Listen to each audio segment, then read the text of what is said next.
ये सारी चीजें नकली नहीं लग रही थीं। वीर ने नीचे देखा और इलेक्ट्रॉनिक अनुबंध पर 3 नाम स्पष्ट रूप से अंकित देखे। ग्रेट वॉल यूनिवर्सिटी के परीक्षक डोनफेंग झू, टोनी एंड सोलोयाबाई को, साथ ही ग्रेट वॉल यूनिवर्सिटी का अनूठा नकली रोधी चिन्ह जो ब्रह्मांड के शीर्ष 10 विश्वविद्यालयों में से एक है। इससे स्पष्ट रूप से संकेत मिलता है कि लाल आंखों वाले व्यक्ति डोनफेंग झू ने जो कुछ भी कहा था वह सब सच था। वीर के सामने जीवन में एक बार मिलने वाला अवसर था, फिर भी वह हिचकिचा रहा था। अगर मैं ग्रेट वॉल यूनिवर्सिटी में दाखिला ले लेता हूं तो मेरी टीम के 4 सदस्यों का क्या होगा? वीर ने गंभीर स्वर में कहा। अगर मैं कॉलेज प्रवेश परीक्षा के दूसरे दौर में अधूरी टीम के साथ चला जाता हूं तो वे शायद पूरी तरह से बाहर हो जाएंगे। उसके दिल में उसका अपना तराजू था। एथेना, अरेस, ये और शिवांगी ने उसके साथ एक टीम बनाए, एक साथ खतरनाक और विकट परिस्थितियों का सामना किया और अंततः कॉलेज प्रवेश परीक्षा के दूसरे दौर में पहुंच गए। अगर वह उन चारों को छोड़ देता है तो उनके लिए कॉलेज प्रवेश परीक्षा के दूसरे चरण को पास करना बहुत मुश्किल हो जाएगा। साथियों को बीच रास्ते में छोड़ देना वह बिल्कुल भी नहीं कर सकता था। साथियों, लाल आंखों वाला व्यक्ति एक पल के लिए स्तब्ध रह गया, उसकी चिंताओं को समझते हुए, फिर मुस्कुराया। चिंता मत करो। तुम्हारी टीम का प्रदर्शन इतना जबरदस्त था कि एक विशुद्ध कुलीन साधक टीम ने पूरी तरह से महान साधक विद्यालयों से बनी टीम को हरा दिया। ऐसा प्रदर्शन शायद ही किसी कॉस्मिक यूनिवर्सिटी की परीक्षा में देखने को मिले।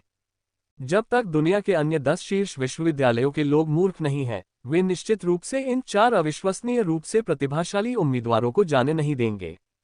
इसके अलावा इन चारों की पहचान साधारण नहीं है। दरअसल इन्हें पहले ही अन्य लोगों द्वारा निशाना बनाया जा चुका है। यही कारण है कि हमारे ग्रेट वॉल विश्वविद्यालय ने इनके खिलाफ कोई कार्रवाई नहीं की।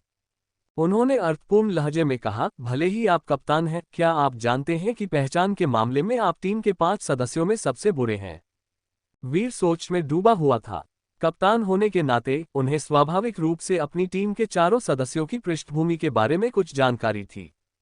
हालांकि वह उनकी विशिष्ट उत्पत्ति के बारे में नहीं जानता था, लेकिन उनके द्वारा अपनाए गए पौराणिक मार्ग से यह स्पष्ट था कि उनमें से प्रत्येक एक शीर्ष स्तरीय पौराणिक मार्ग का अनुसरण कर रहा था। जिस युग में साधना का पुनरुद्धार हो रहा था, उस समय ऐसी विरासत का होना ये दर्शाता था कि उनकी पृष्ठभूमि निश्चित रूप से सरल नहीं थी। वह लाल आंखों वाले आदमी के शब्दों का अर्थ समझ गया था, और अगर ऐसा था तो उसके पास इनकार करने का और भी कम कारण था। हालांकि ये स्थिति जितनी अधिक होती गई, वीर के लिए निर्णय लेना उतना ही कठिन होता गया। अनिच्छुक, हाँ अनिच्छुक। वीर जानता था कि अगर वह हस्ताक्षर कर देता है तो वह सीधे कॉस्मिक यूनिवर्सिटी में प्रवेश कर सकता है, लेकिन साथ ही वह कॉलेज प्रवेश परीक्षा में रैंकिंग के लिए प्रतिस्पर्धा करने का अवसर खो देगा और ग्रेट वॉल यूनिवर्सिटी में सिर्फ एक साधारण विश्वविद्यालय छात्र बनकर रह जाएगा।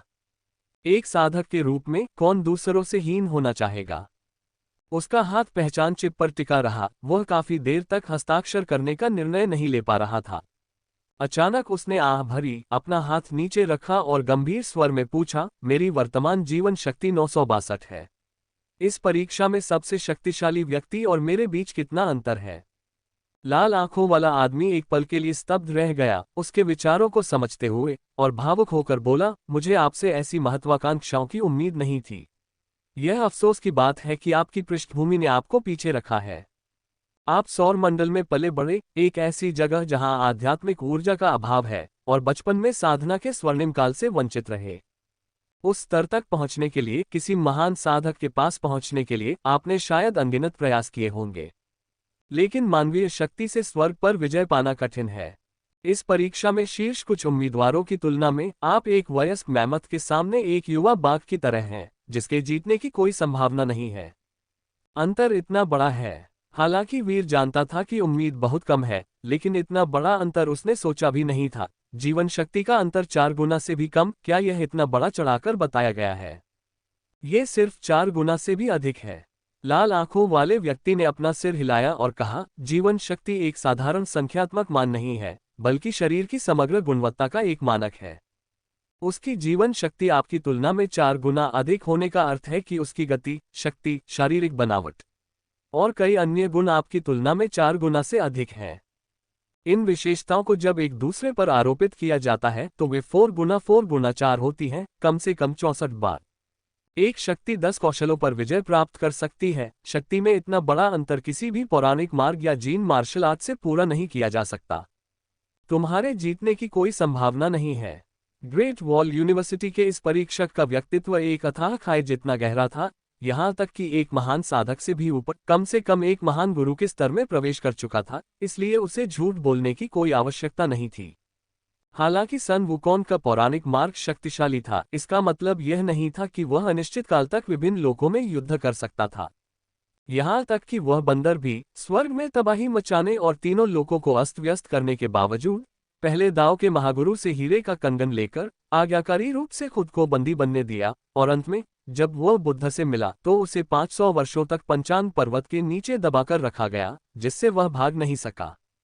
यदि महान ऋषि ऐसे थे तो वीर उनसे भी कहीं अधिक ऐसे थे। साधकों को अपने सच्चे हृदय के विरुद्ध नहीं जाना चाहिए, लेकिन उन्हें आकाश और पृथ्वी की विशालता से भी अनभिज्ञ नहीं होना चाहिए। सच्चे साधक क्षणिक लाभों के लिए संघर्ष नहीं करते, जीवन ही मूल तत्व है। कल्टीवेटर्स की लंबी आयु को देखते हुए जब तक जीवन है तब तक चीजों को बदलने का मौका न मिलने की चिंता क्यों करें। लाल आंखों वाले व्यक्ति के शब्दों से प्रेरित होकर वीर ने अपनी स्थिति को समझा और अब वह व्यर्थ की कल्पनाओं में लिप्त नहीं रहा। जैसे ही उसे कॉस्मिक यूनिवर्सिटी में प्रवेश मिल जाता, उसका सबसे बड़ा लक्ष्य पूरा हो जाता और वह सचमुच अंतरतारकीय दुनिया में कदम रखना शुरू कर देता। कॉलेज प्रवेश परीक्षा में रैंकिंग का तो कोई महत्व ही नहीं था। ठीक है, मैं हस्ताक्षर कर दूंगा। वीर अनिर्णायक व्यक्ति नहीं था।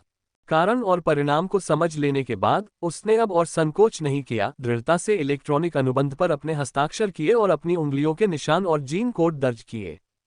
ये देखकर लाल आंखों वाले व्यक्ति ने तुरंत मुस्कुराते हुए कहा, बधाई हो वीर, अब से तुम ग्रेट वॉल यूनिवर्सिटी में हमारे ही एक सदस्य हो। वीर ने शांत भाव से सिर हिलाया। 3 दिन, आपके पास दूसरों को अलविदा कहने के लिए केवल 3 दिन है। फिर हम एक अंतरिक्ष यान की व्यवस्था करेंगे ताकि आप जैसे जल्दी प्रवेश पाने वाले छात्रों को ग्रेट वॉल विश्वविद्यालय में सैन्य प्रशिक्षण प्राप्त करने के लिए भेजा जा सके। लाल आंखों वाले व्यक्ति ने उसे याद दिलाया। इतना जरूरी? वीर चौंक गया। हमारी ग्रेट वॉल यूनिवर्सिटी नाम से तो एक स्कूल है, लेकिन असल में वह एक सेना है।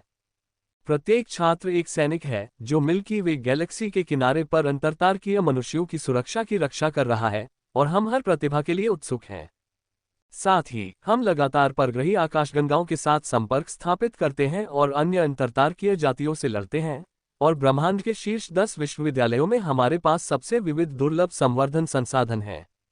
जितनी जल्दी जाओगे उतना ही ज्यादा फायदा होगा। लाल आंखों वाले आदमी ने जानबूझकर मार्गदर्शन दिया।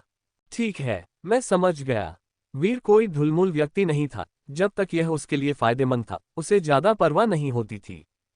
3 दिनों में मैं समय पर उपस्थित हो जाऊंगा, उसने ग्रेट वॉल विश्वविद्यालय के तीनों परीक्षकों को विदाई देते हुए कहा और अपने निवास की ओर तेजी से चल पड़ा। योजनाएं बदलावों के साथ तालमेल नहीं बिठा पा रही हैं। कुछ काम जल्दी करने थे। कमरे में प्रवेश करते ही वीर तुरंत वर्चुअल बायोपॉड में लेट गया, अपनी चेतना को उससे जोड़ लिया और उसकी आंखों के सामने डेटा की एक धारा प्रवाहित होने लगी। अगले ही पल उसकी चेतना आभासी ब्रह्मांड में प्रवेश कर गई और वह उसी स्थान पर प्रकट हुई जहां उसने पिछली बार लॉग ऑफ किया था। वर्चुअल माइनर 1000 वर्ल्ड्स, मिथ अर्थ, जिक्सियाओ पैलेस। वीर ने अपना पैनल खोला और जल्दी से एथेना, अरेस, ये और शिवांगी की आभासी आईडी टाइप की। ज्ञान की देवी, युद्ध की देवी चुड़ैली और 9 पूंछ वाला नर लोमड़ी। उसने अपना हाथ आगे बढ़ाया और उसकी हथेली में घूमती हुई ग्रैंडमिस्ट सफेद क्यूई की 4 हल्की हल्की लकीरें दिखाई दी। उन्होंने उन्हें रिमोट मेल के माध्यम से भेजा और साथ में एक संदेश छोड़ा, ये वस्तु मिथ जीन सोसाइटी ग्रैंडमिस्ट व्हाइट क्यूई में प्रवेश करने और बाहर निकलने का टोकन है, जो केवल 1 दिन के लिए प्रभावी है। Beep beep beep. कुछ ही समय बाद ईमेल का जवाब आने लगा। समझा, जल्द ही आ रहा है। मुझे यह मिल गया है। आभासी ब्रह्मांड में जब तक निर्देशांक ज्ञात थे, हजारों मील दूर तक पहुंचना पल भर में संभव था। मिथक पृथ्वी लगातार घूमती रही। घने कोहरे ने सभी खोजों को बाधित कर दिया, लेकिन जल्द ही विभिन्न उपकरणों से लैस 4 आकृतियां बाहर दिखाई दी। 2 महिलाएं, 1 पुरुष, और उनमें से एक वास्तव में आधा इंसान आधा दानव 3 पूंछ वाला लोमड़ी दानव था। कॉस्मिक यूनिवर्सिटी की परीक्षा यहां लगभग समाप्त हो चुकी थी और एक नया अध्याय शुरू होने वाला था। हजारों शब्द लिखने के बाद लिटिल फिश ने बहुत कुछ हासिल कर लिया है। इसके बाद मैं पूरी लगन से एक रोमांचक और दिलचस्प कहानी लिखने पर ध्यान केंद्रित करूंगा। अध्याय 292 पहले अराजकता आए फिर स्वर्ग। क्या मिथ जीन सोसाइटी यहीं स्थित है? घने कोहरे के बाहर खड़े होकर एथेना, अरेस और अन्य दो ने बार बार इसे गौर से देखा, लेकिन उनकी निगाहें गहराई में जाकर सच्चाई को देखने में असमर्थ थीं। वे अभी अटकलें ही लगा रहे थे कि अचानक बादल छट गए और एक आदमी की आकृति प्रकट हुई। तुम वीर हो? एथेना ने उसका चेहरा देखकर पुष्टि की, जो वीर के चेहरे से काफी मिलता जुलता था। मेरे पीछे आओ, पूर्वज प्रखर दाव ने मुझे तुम्हें लेने के लिए कहा है। वीर ने हल्की सी मुस्कान के साथ सिर हिलाया और आगे आगे चलने लगा। एथेना और बाकी दोनों को उस पर कोई शक नहीं हुआ और वे उसके पीछे पीछे अंदर चली गईं। उनकी आंखों के सामने एक विशाल नीला ग्रह तैर रहा था, जो लगातार घूम रहा था, प्राचीन और रहस्यमय। ओह! एथेना ने उस पर एक नजर डाली और सुनहरी रोशनी बिखेरती हुई अपनी निगाहें उससे हटा नहीं सकी। बहन, क्या हुआ? अरेस ने उत्सुकता से पूछा। जल्दी देखो, इमारतों का वह समूह किसी प्राचीन रोमन ग्लेडिएटर अखाड़े जैसा लगता है। वह पहाड़ माउंट ओलंपस जैसा दिखता है।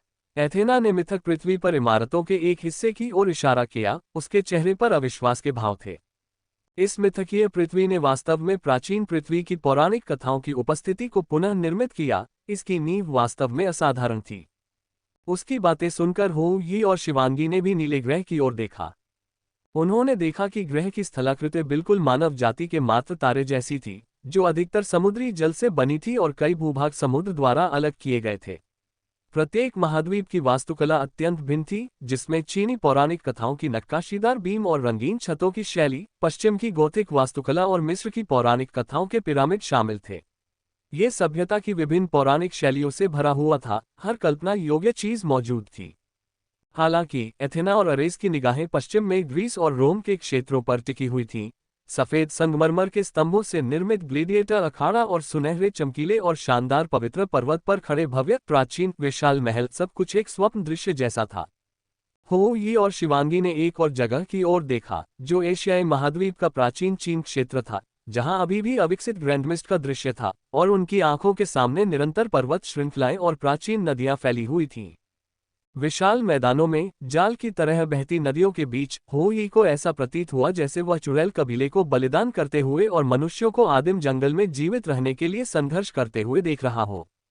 ऊंचे ऊंचे पहाड़ों के बीच शिवांगी की आंखें धुंधली हो गईं और उसने अनगिनत पशु जातियों और राक्षस प्रजातियों को भीतर बढ़ते और फलते फूलते देखा। उनके पूर्वजों की यादों के दृश्य अब उनकी आंखों के सामने थे। क्या ऐसा हो सकता है कि पौराणिक युग के दौरान यह मिथकीय पृथ्वी वास्तव में पृथ्वी के भूदृश्य को पुनर्स्थापित कर रही थी? ये कैसे हासिल किया गया? वे चारों अपनी हैरानी छिपा नहीं सके। हालांकि यह अविश्वसनीय था, लेकिन इन पौराणिक इमारतों ने एक ऐसी झलक पेश की जो उनके द्वारा विरासत में मिले पौराणिक ज्ञान से पूरी तरह मेल खाती थी। पौराणिक ज्ञान का बहुत बड़ा हिस्सा गायब था और विरासत का अधिकांश हिस्सा टूट चुका था। इस मिथ जीन सोसाइटी ने इतना बहुमूल्य ज्ञान कैसे प्राप्त किया? इस समय आमतौर पर शांत रहने वाली एथेना भी तेजी से सांस लेने लगी। इस मिथक जीन सोसाइटी की छिपी हुई शक्ति कितनी गहरी थी? क्या ये विभिन्न पौराणिक प्रणालियों के रहस्यों को छुपा रही थी? क्या इसका मतलब यह नहीं है कि वह इससे एक संपूर्ण पौराणिक मार्ग प्राप्त कर सकती है? हालांकि मुफ्त में कुछ नहीं मिलता, लेकिन अमूल्य पौराणिक पथ की तुलना में कोई भी कीमत कुछ भी नहीं थी। कुछ ही क्षणों में चारों विचारों से भर गए, जैसे कि उन्हें कोई महान सत्य मिल गया हो। वे मन ही मन प्रसन्न हुए। एक ऐसी गहन और रहस्यमय छिपी हुई शक्ति, जिसके बारे में आम लोगों को कभी जानने का मौका नहीं मिलता, फिर भी उन्हें इसमें शामिल होने का अवसर मिला। ये सचमुच एक बहुत बड़ा लाभ था। वीर के होठों पर मुस्कान आ गई, वह सबकी प्रतिक्रिया से बहुत संतुष्ट था। मिथ अर्थ के दृश्य में प्राचीन पौराणिक रहस्य समाहित थे। जो लोग इसे देख रहे थे वे इसकी महत्ता को एक नज़र में ही समझ जाते। चौंक जाना स्वाभाविक था, चौंक न जाना असामान्य होता। जैसे जैसे ये स्थिति बढ़ती गई, मिथ जीन सोसाइटी को नए सदस्यों की भर्ती के लिए और भी सख्त मानदंड अपनाने पड़े, ताकि रहस्यों के लीक होने और बुरे इरादों वाले लोगों की लालची निगाहों को आकर्षित होने से रोका जा सके। चारों वीर के पदचिन्हों पर चलते रहे और जल्द ही आगे के बादल छट गए। आकाश और पृथ्वी से परे अराजकता का विस्फोट हुआ और उसमें से एक प्राचीन बैंगनी सुनहरे रंग का दाव महल उभरा, जिसमें 10,000 शुभ बादल और 1,000 शुभ ऊर्जा की धाराएं थीं। दाव महल के ऊपर एक पट्टिका लटकी हुई थी, जिस पर प्राचीन चीन के 3 अक्षर जिक्सियाओ महल अंकित थे। अंदर जाते ही बीचों बीच एक प्राचीन और अमर जैसे दिखने वाले बूढ़े व्यक्ति सीधे बैठे थे, जिनका चेहरा प्राचीन था और भौहें घुटनों तक पहुंचती थीं। वे प्रखर दाव पूर्वज के अलावा और कौन हो सकते थे? प्रखर दाव पूर्वज। वीर ने आगे बढ़कर प्रणाम किया। प्रखर दाव पूर्वज की आंखें थोड़ी सी खुली और उनकी शांत दृष्टि में ऐसा प्रतीत हो रहा था मानो ब्रह्मांड के तारे घूम रहे हों, जिनमें ब्रह्मांड की सभी घटनाएं समाहित हों। एक पल में एथेना और अन्य दो ने खुद को स्वर्ग और पृथ्वी के अनंत ज्ञान से घिरा हुआ महसूस किया, जैसे किसी विशाल पर्वत को देख रहे हों जिसका अंत कभी दिखाई न दे और उनके सिर लगभग फटने वाले हों। क्या तुम ही शामिल होना चाहते हो?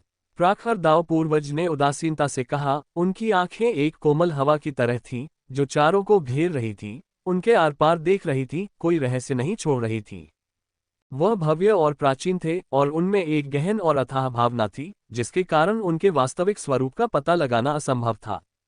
एथेना और बाकी दोनों को अब कोई संदेह नहीं रहा, बल्कि उन्हें और भी यकीन हो गया कि यह प्रखर दाव पूर्वज वाकई वीर के कहे अनुसार एक महान साधक थे।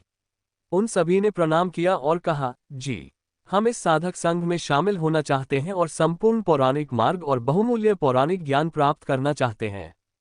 प्रखर दाव पूर्वज ने धीरे धीरे अपनी आंखें बंद कर ली, न तो सहमति जताए और न ही इनकार किया, वे मौन रहे। एथेना और बाकी दोनों तुरंत घबरा गए। क्या गलत? क्या ऐसा हो सकता है कि प्रखर दाव पूर्वज असहमत थे? ... उन्होंने वीर की ओर देखा।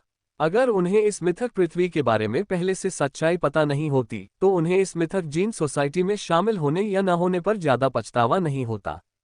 अब जबकि उन्हें यकीन हो गया था कि पौराणिक रहस्य वास्तव में यहीं छिपे हुए हैं, तो उनके सामने मौजूद अवसर को गंवाना बहुत ही दुखद होगा। उनकी विनती भरी निगाहों का सामना करते हुए वीर ने अपने हाथ फैला दिए, जो उसकी बेबसी का संकेत था। एथेना और बाकी दोनों के पास तुरंत कोई चारा नहीं बचा था। चूंकि प्रखर दाव पूर्वज ने कुछ नहीं कहा था, इसलिए उन्होंने कोई अतिरिक्त हरकत करने की हिम्मत नहीं की और आज्ञाकारी भाव से एक तरफ बैठकर प्रतीक्षा करते रहे। वीर एक तरफ से ये सब देख रहा था और मन ही मन मुस्कुरा रहा था। आसानी से प्राप्त होने वाली चीजों की कोई कदर नहीं करता। बहुत समय बाद प्रखर दाव पूर्वज ने अपनी आंखें खोली और कहा, तुम्हारे चारों पौराणिक मार्ग अलग अलग हैं। एथेना का पौराणिक मार्ग, अरेस का पौराणिक मार्ग, हुई का पौराणिक मार्ग और 9 पूंछ वाले लोमड़ी का पौराणिक मार्ग। ये सभी चीनी और ग्रीक पौराणिक कथाओं में सर्वोच्च पौराणिक मार्ग हैं। तुम वास्तव में मिथ जीन सोसाइटी में शामिल होने के योग्य हो, लेकिन एक पूर्ण पौराणिक मार्ग प्राप्त करने के लिए तुम्हें परीक्षण मिशन पूरा करना होगा। ये कैसी परीक्षण यात्रा है? अपनी पौराणिक कथाओं के उद्गम के बारे में इतनी आसानी से सुनकर एथेना और अन्य लोग स्तब्ध रह गए और चिंतन में डूब गए। आकाश से गिरने वाले जाल जैसी कोई अच्छी चीज नहीं होती। इस मिथ जीन सोसाइटी से जुड़ने से अनगिनत लाभ मिलते हैं, ऐसा हो ही नहीं सकता कि इसमें कोई लागत ही न हो। पौराणिक खंडहरों के बारे में जानकारी एकत्र करो, जितनी अधिक उतना बेहतर। पूर्वज प्रखर दाव ने संक्षेप में कहा। पौराणिक खंडहर। एथेना और बाकी दोनों काफी आश्चर्यचकित थे। समुदाय में शामिल होने के बाद आपके द्वारा एकत्रित किए गए पौराणिक खंडहरों के मूल्य के आधार पर मैं आपको विभिन्न सदस्यता रैंक प्रदान करूंगा और इनका उपयोग एक पूर्ण पौराणिक पद के बदले में भी किया जा सकता है। प्रखर दाव पूर्वज ने उदासीनता से कहा, क्या मैं दाव पूर्वज से पूछ सकती हूँ कि इस क्रिया का उद्देश्य क्या है? एथेना ने कुछ क्षण विचार किया और पूछने से खुद को रोक नहीं पाए। प्रखर ने बिना जवाब दिए मुस्कुरा दिया, केवल एक वाक्य में प्रतिक्रिया दी, एक दावगी जो उच्च, दूरस्थ और अलौकिक था। पहले अराजकता थी, फिर स्वर्ग आया। प्रखर दाव पूर्वज पहले से ही वहां मौजूद थे। अध्याय 293 होंगजुन दावजू प्रथम स्थान पर आए। दूसरा अपडेट। दाव गीत सरल और समझने में आसान था, लेकिन इसका स्वर भयावह रूप से भव्य था, जिसमें ब्रह्मांड की महत्वाकांक्षा और स्वर्ग और पृथ्वी की घटनाओं को समाहित किया गया था, और इसकी अवधारणा प्राचीन और असीम थी। वीर के अलावा एथेना और बाकी तीनों पूरी तरह से स्तब्ध रह गए। इसके भीतर सामने आए निहितार्थ और भी अधिक विचारोत्तेजक थे। पहले अराजकता थी और उसके बाद ही स्वर्ग अस्तित्व में आया।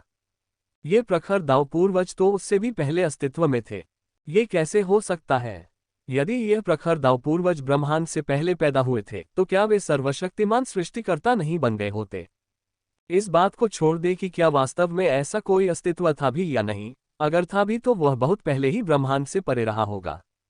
उनकी तुलना में वे तारों भरे आकाश में रेत के एक कण के समान थे, जो अंतरतारकीय मनुष्यों के अनगिनत आयामों से परे थे, जिससे किसी भी प्रकार का संबंध असंभव हो जाता था। हालांकि प्रखर दाव पूर्वज जैसे शक्तिशाली वरिष्ठ व्यक्ति को उनसे झूठ बोलने की कोई आवश्यकता नहीं थी। इस दाव गीत में किस बात का जिक्र था? चारों ने गहरी सोच में डूबे हुए माथे पर शिकन डाल ली। क्या ये स्वर्ग साधारण स्वर्ग नहीं हो सकता, बल्कि? एथेना की आंखें सिकुड़ गईं और उसे अचानक कुछ समझ आया। वह आगे बढ़कर झुकी और बोली, दाव पूर्वज, क्या ऐसा हो सकता है कि आप प्राचीन मिथ अर्थ युग से बचे हुए एक वरिष्ठ मानव हो? हिस अरेस ये और शिवांगी तुरंत हौंफने लगे। ये कैसे हो सकता है? प्राचीन मिथ अर्थ सभ्यता बहुत पहले ही नष्ट हो चुकी थी। बाद में मनुष्यों ने प्रौद्योगिकी विकसित की और विशाल ब्रह्मांड में आध्यात्मिक कण पदार्थों की पुनः खोज करके ही उन्होंने धीरे धीरे पौराणिक विरासत को पुनः प्राप्त किया। फिर भी 10 में से 1 से भी कम लोग बचे रहे। अब एथेना कह रही थी कि एक महान वरिष्ठ व्यक्ति थे जो प्राचीन पौराणिक युग से लेकर अब तक जीवित रहे हैं। क्या इसका यह अर्थ नहीं था कि वे पौराणिक कथाओं के अनगिनत रहस्य जानते थे? क्या वे लुप्त पौराणिक मार्ग उनके लिए कोई रहस्य नहीं थे? ये सचमुच एक भयावह विचार था। अगर यह फैल गया तो शायद पूरे अंतरतारकीय मानव समुदाय को झटका लगेगा। इस अनुमान ने उन्हें अविश्वास में डाल दिया, लेकिन प्रखर दाव पूर्वज द्वारा प्रकट की गई जानकारी ने इस व्याख्या को सत्य के सबसे करीब प्रतीत कराया। जी हाँ, प्राचीन काल में ये निष्कपट व्यक्ति जीवन मरण की साधना में लीन था और एक स्वप्न से जागने के बाद संसार में पुनर्तः परिवर्तन आ गया था। धर्म के अंत का महाप्रलय, समस्त स्वर्गों और असंख्य लोगों की साधना पुनर्तः नष्ट हो गई और मेरे सभी साथी दाववादी खंडहरों में लौटकर नष्ट हो गए। केवल ये निष्कपट व्यक्ति ही शेष रह गया। ये कहते हुए प्रखर दाव पूर्वज के चेहरे पर उदासी का भाव उभर आया, जो बहुत समय से गायब था, क्योंकि अतीत को याद करना असहनीय था। एथेना और बाकी चारों ने एक दूसरे की ओर देखा। वे अवाक रह गए। यह महान वरिष्ठ व्यक्ति कितना जिद्दी था। वह कितने समय से एकांतवास में था, अपने सभी साथियों से अधिक समय तक जीवित रहा और धर्म के अंत की महाविपदा पहले ही बीत चुकी थी। इसमें कोई आश्चर्य नहीं कि इस वरिष्ठ नागरिक को पौराणिक खंडहरों के बारे में जानकारी की आवश्यकता थी। शायद केवल इस तरह का दुर्लभ ज्ञान ही उन्हें प्रभावित कर सकता था। वह धर्म के अंत की महाविपदा के पीछे की सच्चाई का पता लगाना चाहता होगा। एथेना और बाकी चारों ने विचारशील भाव दिखाए, मानो वे कुछ समझ गए हो। तुम्हें परीक्षण मिशन के बारे में पहले से ही पता है। आज यहीं रुकते हैं। इतना कहकर प्रखर दाव पूर्वज चुप हो गए और इससे पहले कि एथेना और अन्य लोग उन्हें रोकने की कोशिश कर पाते, उनकी आकृति हवा में गायब हो गई। बॉस तो बॉस होते हैं, वे फालतू बातें नहीं करते।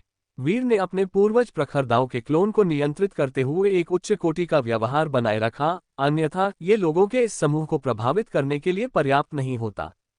एथेना और बाकी 4 लोग उसे समय पर रोक नहीं पाए और उन्होंने आह भरी। वीर जानता था कि अब उसकी बारी है। चलिए चलें। दाव पूर्वज, चलिए मैं आपको पौराणिक पृथ्वी दिखाता हूँ। यहाँ दाव पूर्वज की स्मृतियों से जुड़ी कई पौराणिक इमारतें हैं, जिनमें प्राचीन पौराणिक सभ्यताओं के अनेक रहस्य समाहित हैं, जो आपके लिए अत्यंत ज्ञानवर्धक होंगे। उन्होंने मुस्कुराते हुए कहा। अंततः इस मिथ जीन सोसाइटी में आने के बाद वह स्वाभाविक रूप से खाली हाथ नहीं लौट सकता था। एथेना और बाकी चारों ने सिर हिलाया और उनके पीछे पीछे चले गए। वीर उन्हें सैर पर ले गया। बादलों ने सीढ़ियां बना लीं और वे उन पर से नीचे उतरने लगे। इस पौराणिक पृथ्वी में चीनी पौराणिक कथाएं, ग्रीक पौराणिक कथाएं, ईसाई पौराणिक कथाएं, नॉर्स पौराणिक कथाएं, भारतीय ब्रह्मा पौराणिक कथाएं आदि अनेक क्षेत्र हैं। आप अपनी रुचि के क्षेत्र में जा सकते हैं। आपके पास अभी ग्रैंडमिस्ट व्हाइट ची है, जो आपको केवल एक दिन के लिए ही रहने की अनुमति देती है। इसके बाद रेड ची और ग्रीन ची आएंगी, जो आपके रहने की अवधि को क्रमशः 1 महीने और 1 वर्ष तक बढ़ा देंगी। अंत में ग्रैंडमिस्ट पर्पल ची प्राप्त करने के बाद आप जीन सोसाइटी के सर्वोच्च सदस्य बन जाएंगे, जो बिना किसी प्रतिबंध के अनिश्चित काल तक प्रवेश करने और रहने में सक्षम होंगे। वीर बादल पर खड़े होकर विस्तार से समझा रहा था। एथेना और बाकी चारों ने इन महत्वपूर्ण बिंदुओं को ध्यान में रखते हुए बार बार सिर हिलाया और फिर प्रत्येक अपने अपने रुचि के क्षेत्रों की ओर विशिष्ट निर्देशों के साथ आगे बढ़ गए। एथेना और अरेस स्वाभाविक रूप से एक साथ चले, सीधे ग्रीक देवताओं की भूमि माउंट ओलंपस की ओर। ये और शिवांगी चीनी क्षेत्र की ओर गए, लेकिन वे अलग हो गए। ये पूर्वजों की बलि देने के लिए प्राचीन मानव शमैनिक अनुष्ठानों की खोज में जंगल में चला गया। हालांकि शिवांगी सीधे दक्षिणी शिनजियांग के 1 लाख पहाड़ों की ओर रवाना हो गई, याओ जाति के किनकियों के रहस्यों की खोज में। एक शमन, एक याओ, दोनों स्पष्ट रूप से भिन्न थे। वीर बादल पर पालथी मारकर बैठ गया और नीचे देखने लगा। उसने देखा कि चारों पौराणिक पृथ्वी के विभिन्न कोनों में घूम रहे हैं। कुछ प्रशंसा भरी निगाहों से देख रहे हैं, कुछ विचारशील भावों में डूबे हैं और कुछ अचानक ज्ञान से भर गए हैं। एक दिन की समय सीमा लगभग समाप्त होने तक वे एक एक करके मुस्कुराते हुए लौट आए, यह महसूस करते हुए कि उनकी यात्रा व्यर्थ नहीं गई। वीर मुस्कुराया और बोला, लेकिन उसने उनसे उनके लाभ के बारे में नहीं पूछा। इसके बजाय उसने कॉस्मिक यूनिवर्सिटी के प्रवेश परीक्षा के बारे में पूछा, क्या आपको ब्रह्मांड के शीर्ष 10 विश्वविद्यालयों में से किसी एक में जल्दी प्रवेश मिल गया है? एथेना और बाकी चारों तुरंत अवाक रह गए। लंबे मौन के बाद एथेना ने अंततः बिना कुछ छिपाए कहा, मेरी बहन और मुझे रोमन संघ के देवताओं के विश्वविद्यालय में प्रवेश मिल गया है। मैं भी। मुझे हुआक्सिया इंटरस्टेलर रिपब्लिक के कुनेलुन विश्वविद्यालय में दाखिला दिया गया था। शिवांगी की शांत आवाज उसके लोमड़ी के मुखौटे के नीचे से आई। मुझे बुझो विश्वविद्यालय में दाखिला मिल गया, यी ने भी कहा। कुछ देर के लिए माहौल गमगीन हो गया। परीक्षा के सिर्फ एक दौर के बाद ही टीम को अलग होना पड़ा, जो काफी निराशाजनक था।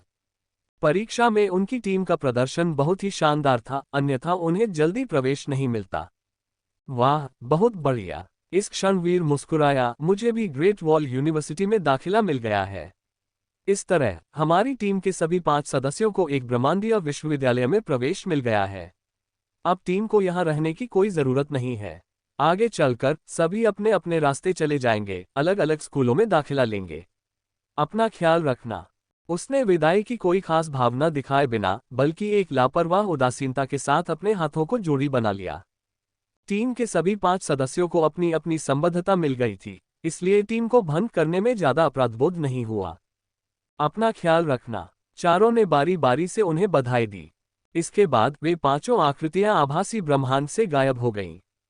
वे सभी जानते थे कि भले ही वे अलग हो रहे थे, लेकिन अब वे मिथ जीन सोसाइटी में शामिल हो गए थे और फिर से मिलने के कई अवसर होंगे। वीर ने अपनी आंखें खोली और कमरे में उसकी आकृतियां दिखाई दी। वह एक पल भी नहीं रुका, साधना जारी रखी, अस्थि मज्जा शुद्धिकरण की गोली ली और उसकी आनुवंशिक क्षमता लगातार बढ़ती गई। जोड़ 1.6, जोड़ 1.6, जोड़ 1.6। जल्द ही 3 दिन बीत गए। वीर ने अपनी आंखें खोली, उनमें बिजली सी दौड़ गई। वह जरा भी नहीं रुका और बिना किसी हिचकिचाहट के तेजी से आगे बढ़ गया। तभी चौक में एक अजीबोगरीब अंतरिक्ष यान दिखाई दिया, जो एक लंबी तलवार जैसा दिखता था। वीर के सवार होने के बाद अंतरिक्ष यान तेजी से चलने लगा और सीधे ब्रह्मांड की ओर बढ़ गया। केबिन के भीतर से 9 तारों के संरेखण द्वारा निर्मित पिरामिड को दूर जाते हुए देखते हुए उसकी आंखें पहले से ही गहरी, पानी की तरह ठंडी और तारों की तरह चमकदार थीं। मैं आया, मैंने देखा, लेकिन मैं जीत नहीं पाया। एक दिन मैं फिर वापसी करूंगा, तारों भरे आकाश के शिखर पर खड़ा होकर। वह दिन बहुत दूर नहीं है। अध्याय 294 गुरुत्वाकर्षण द्वारा कुचलना। विकृत प्रकाश से भरा अंधकार में शून्य क्षेत्र रिबन की तरह दिखाई दे रहा था, जो दूर तक फैले हुए छल्ले बना रहा था, असीम और अनंत। यहाँ वास्तविकता के भौतिक नियम पूरी तरह से अपना प्रभाव खो बैठे प्रतीत हुए, सब कुछ अराजक और अतार्किक हो गया। वीर अंतरिक्ष यान में खड़ा होकर केबिन के बाहर के दृश्य को देख रहा था। वर्महोल के माध्यम से पुनर्जन्म का दृश्य हमेशा लोगों को आश्चर्यचकित करता रहा है। अंतरिक्ष समय मुड़ा हुआ है, अंतरिक्ष तय हो गया है।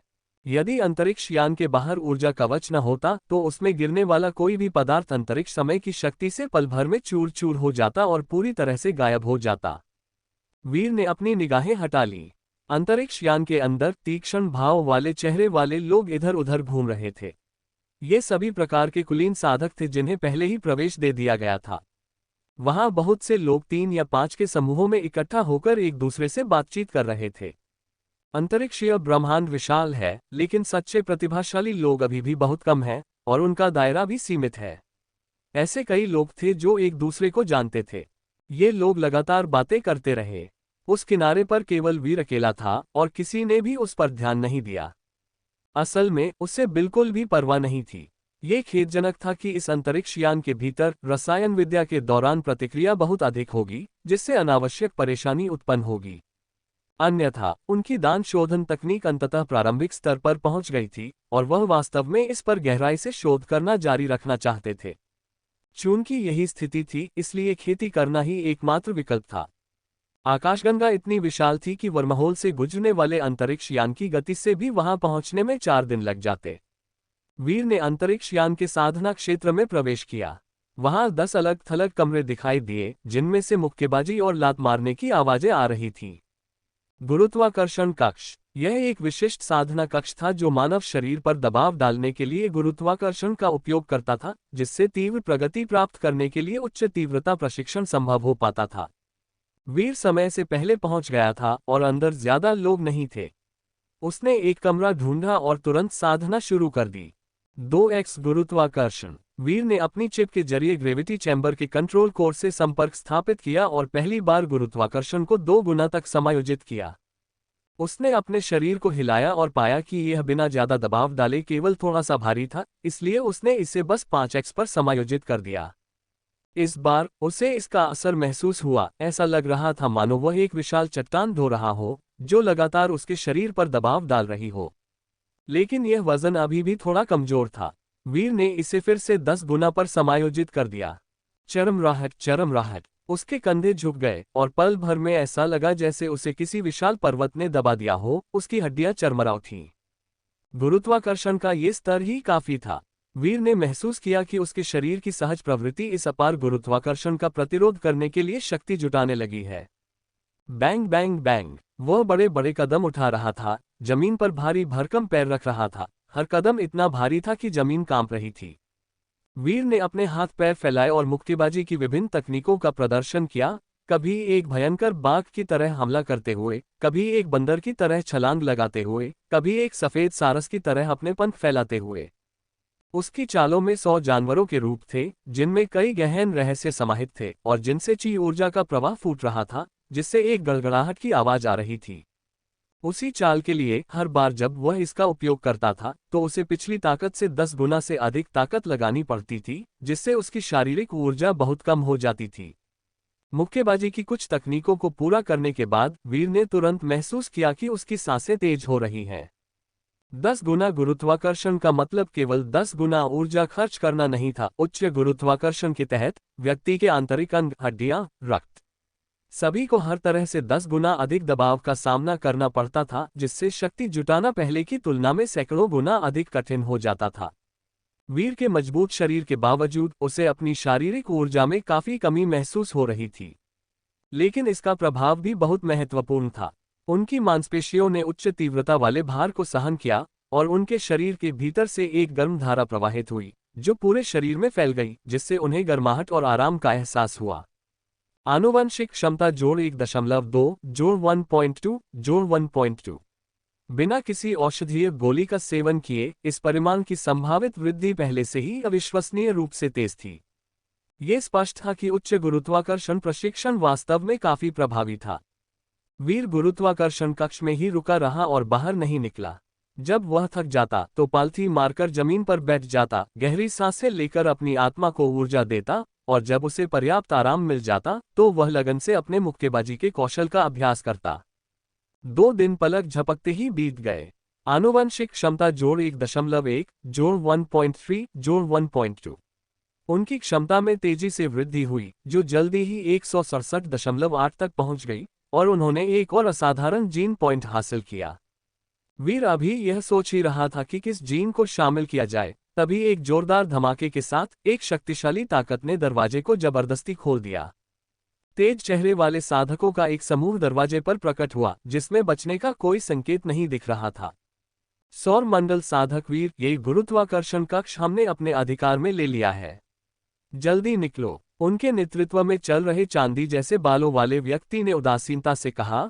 वीर से कोई चर्चा करने का इरादा न दिखाते हुए उसने एक तिरस्कारपूर्ण मुद्रा अपनाई और आदेश जारी किया, विशेष रूप से सौर मंडल शब्दों पर जोर देते हुए।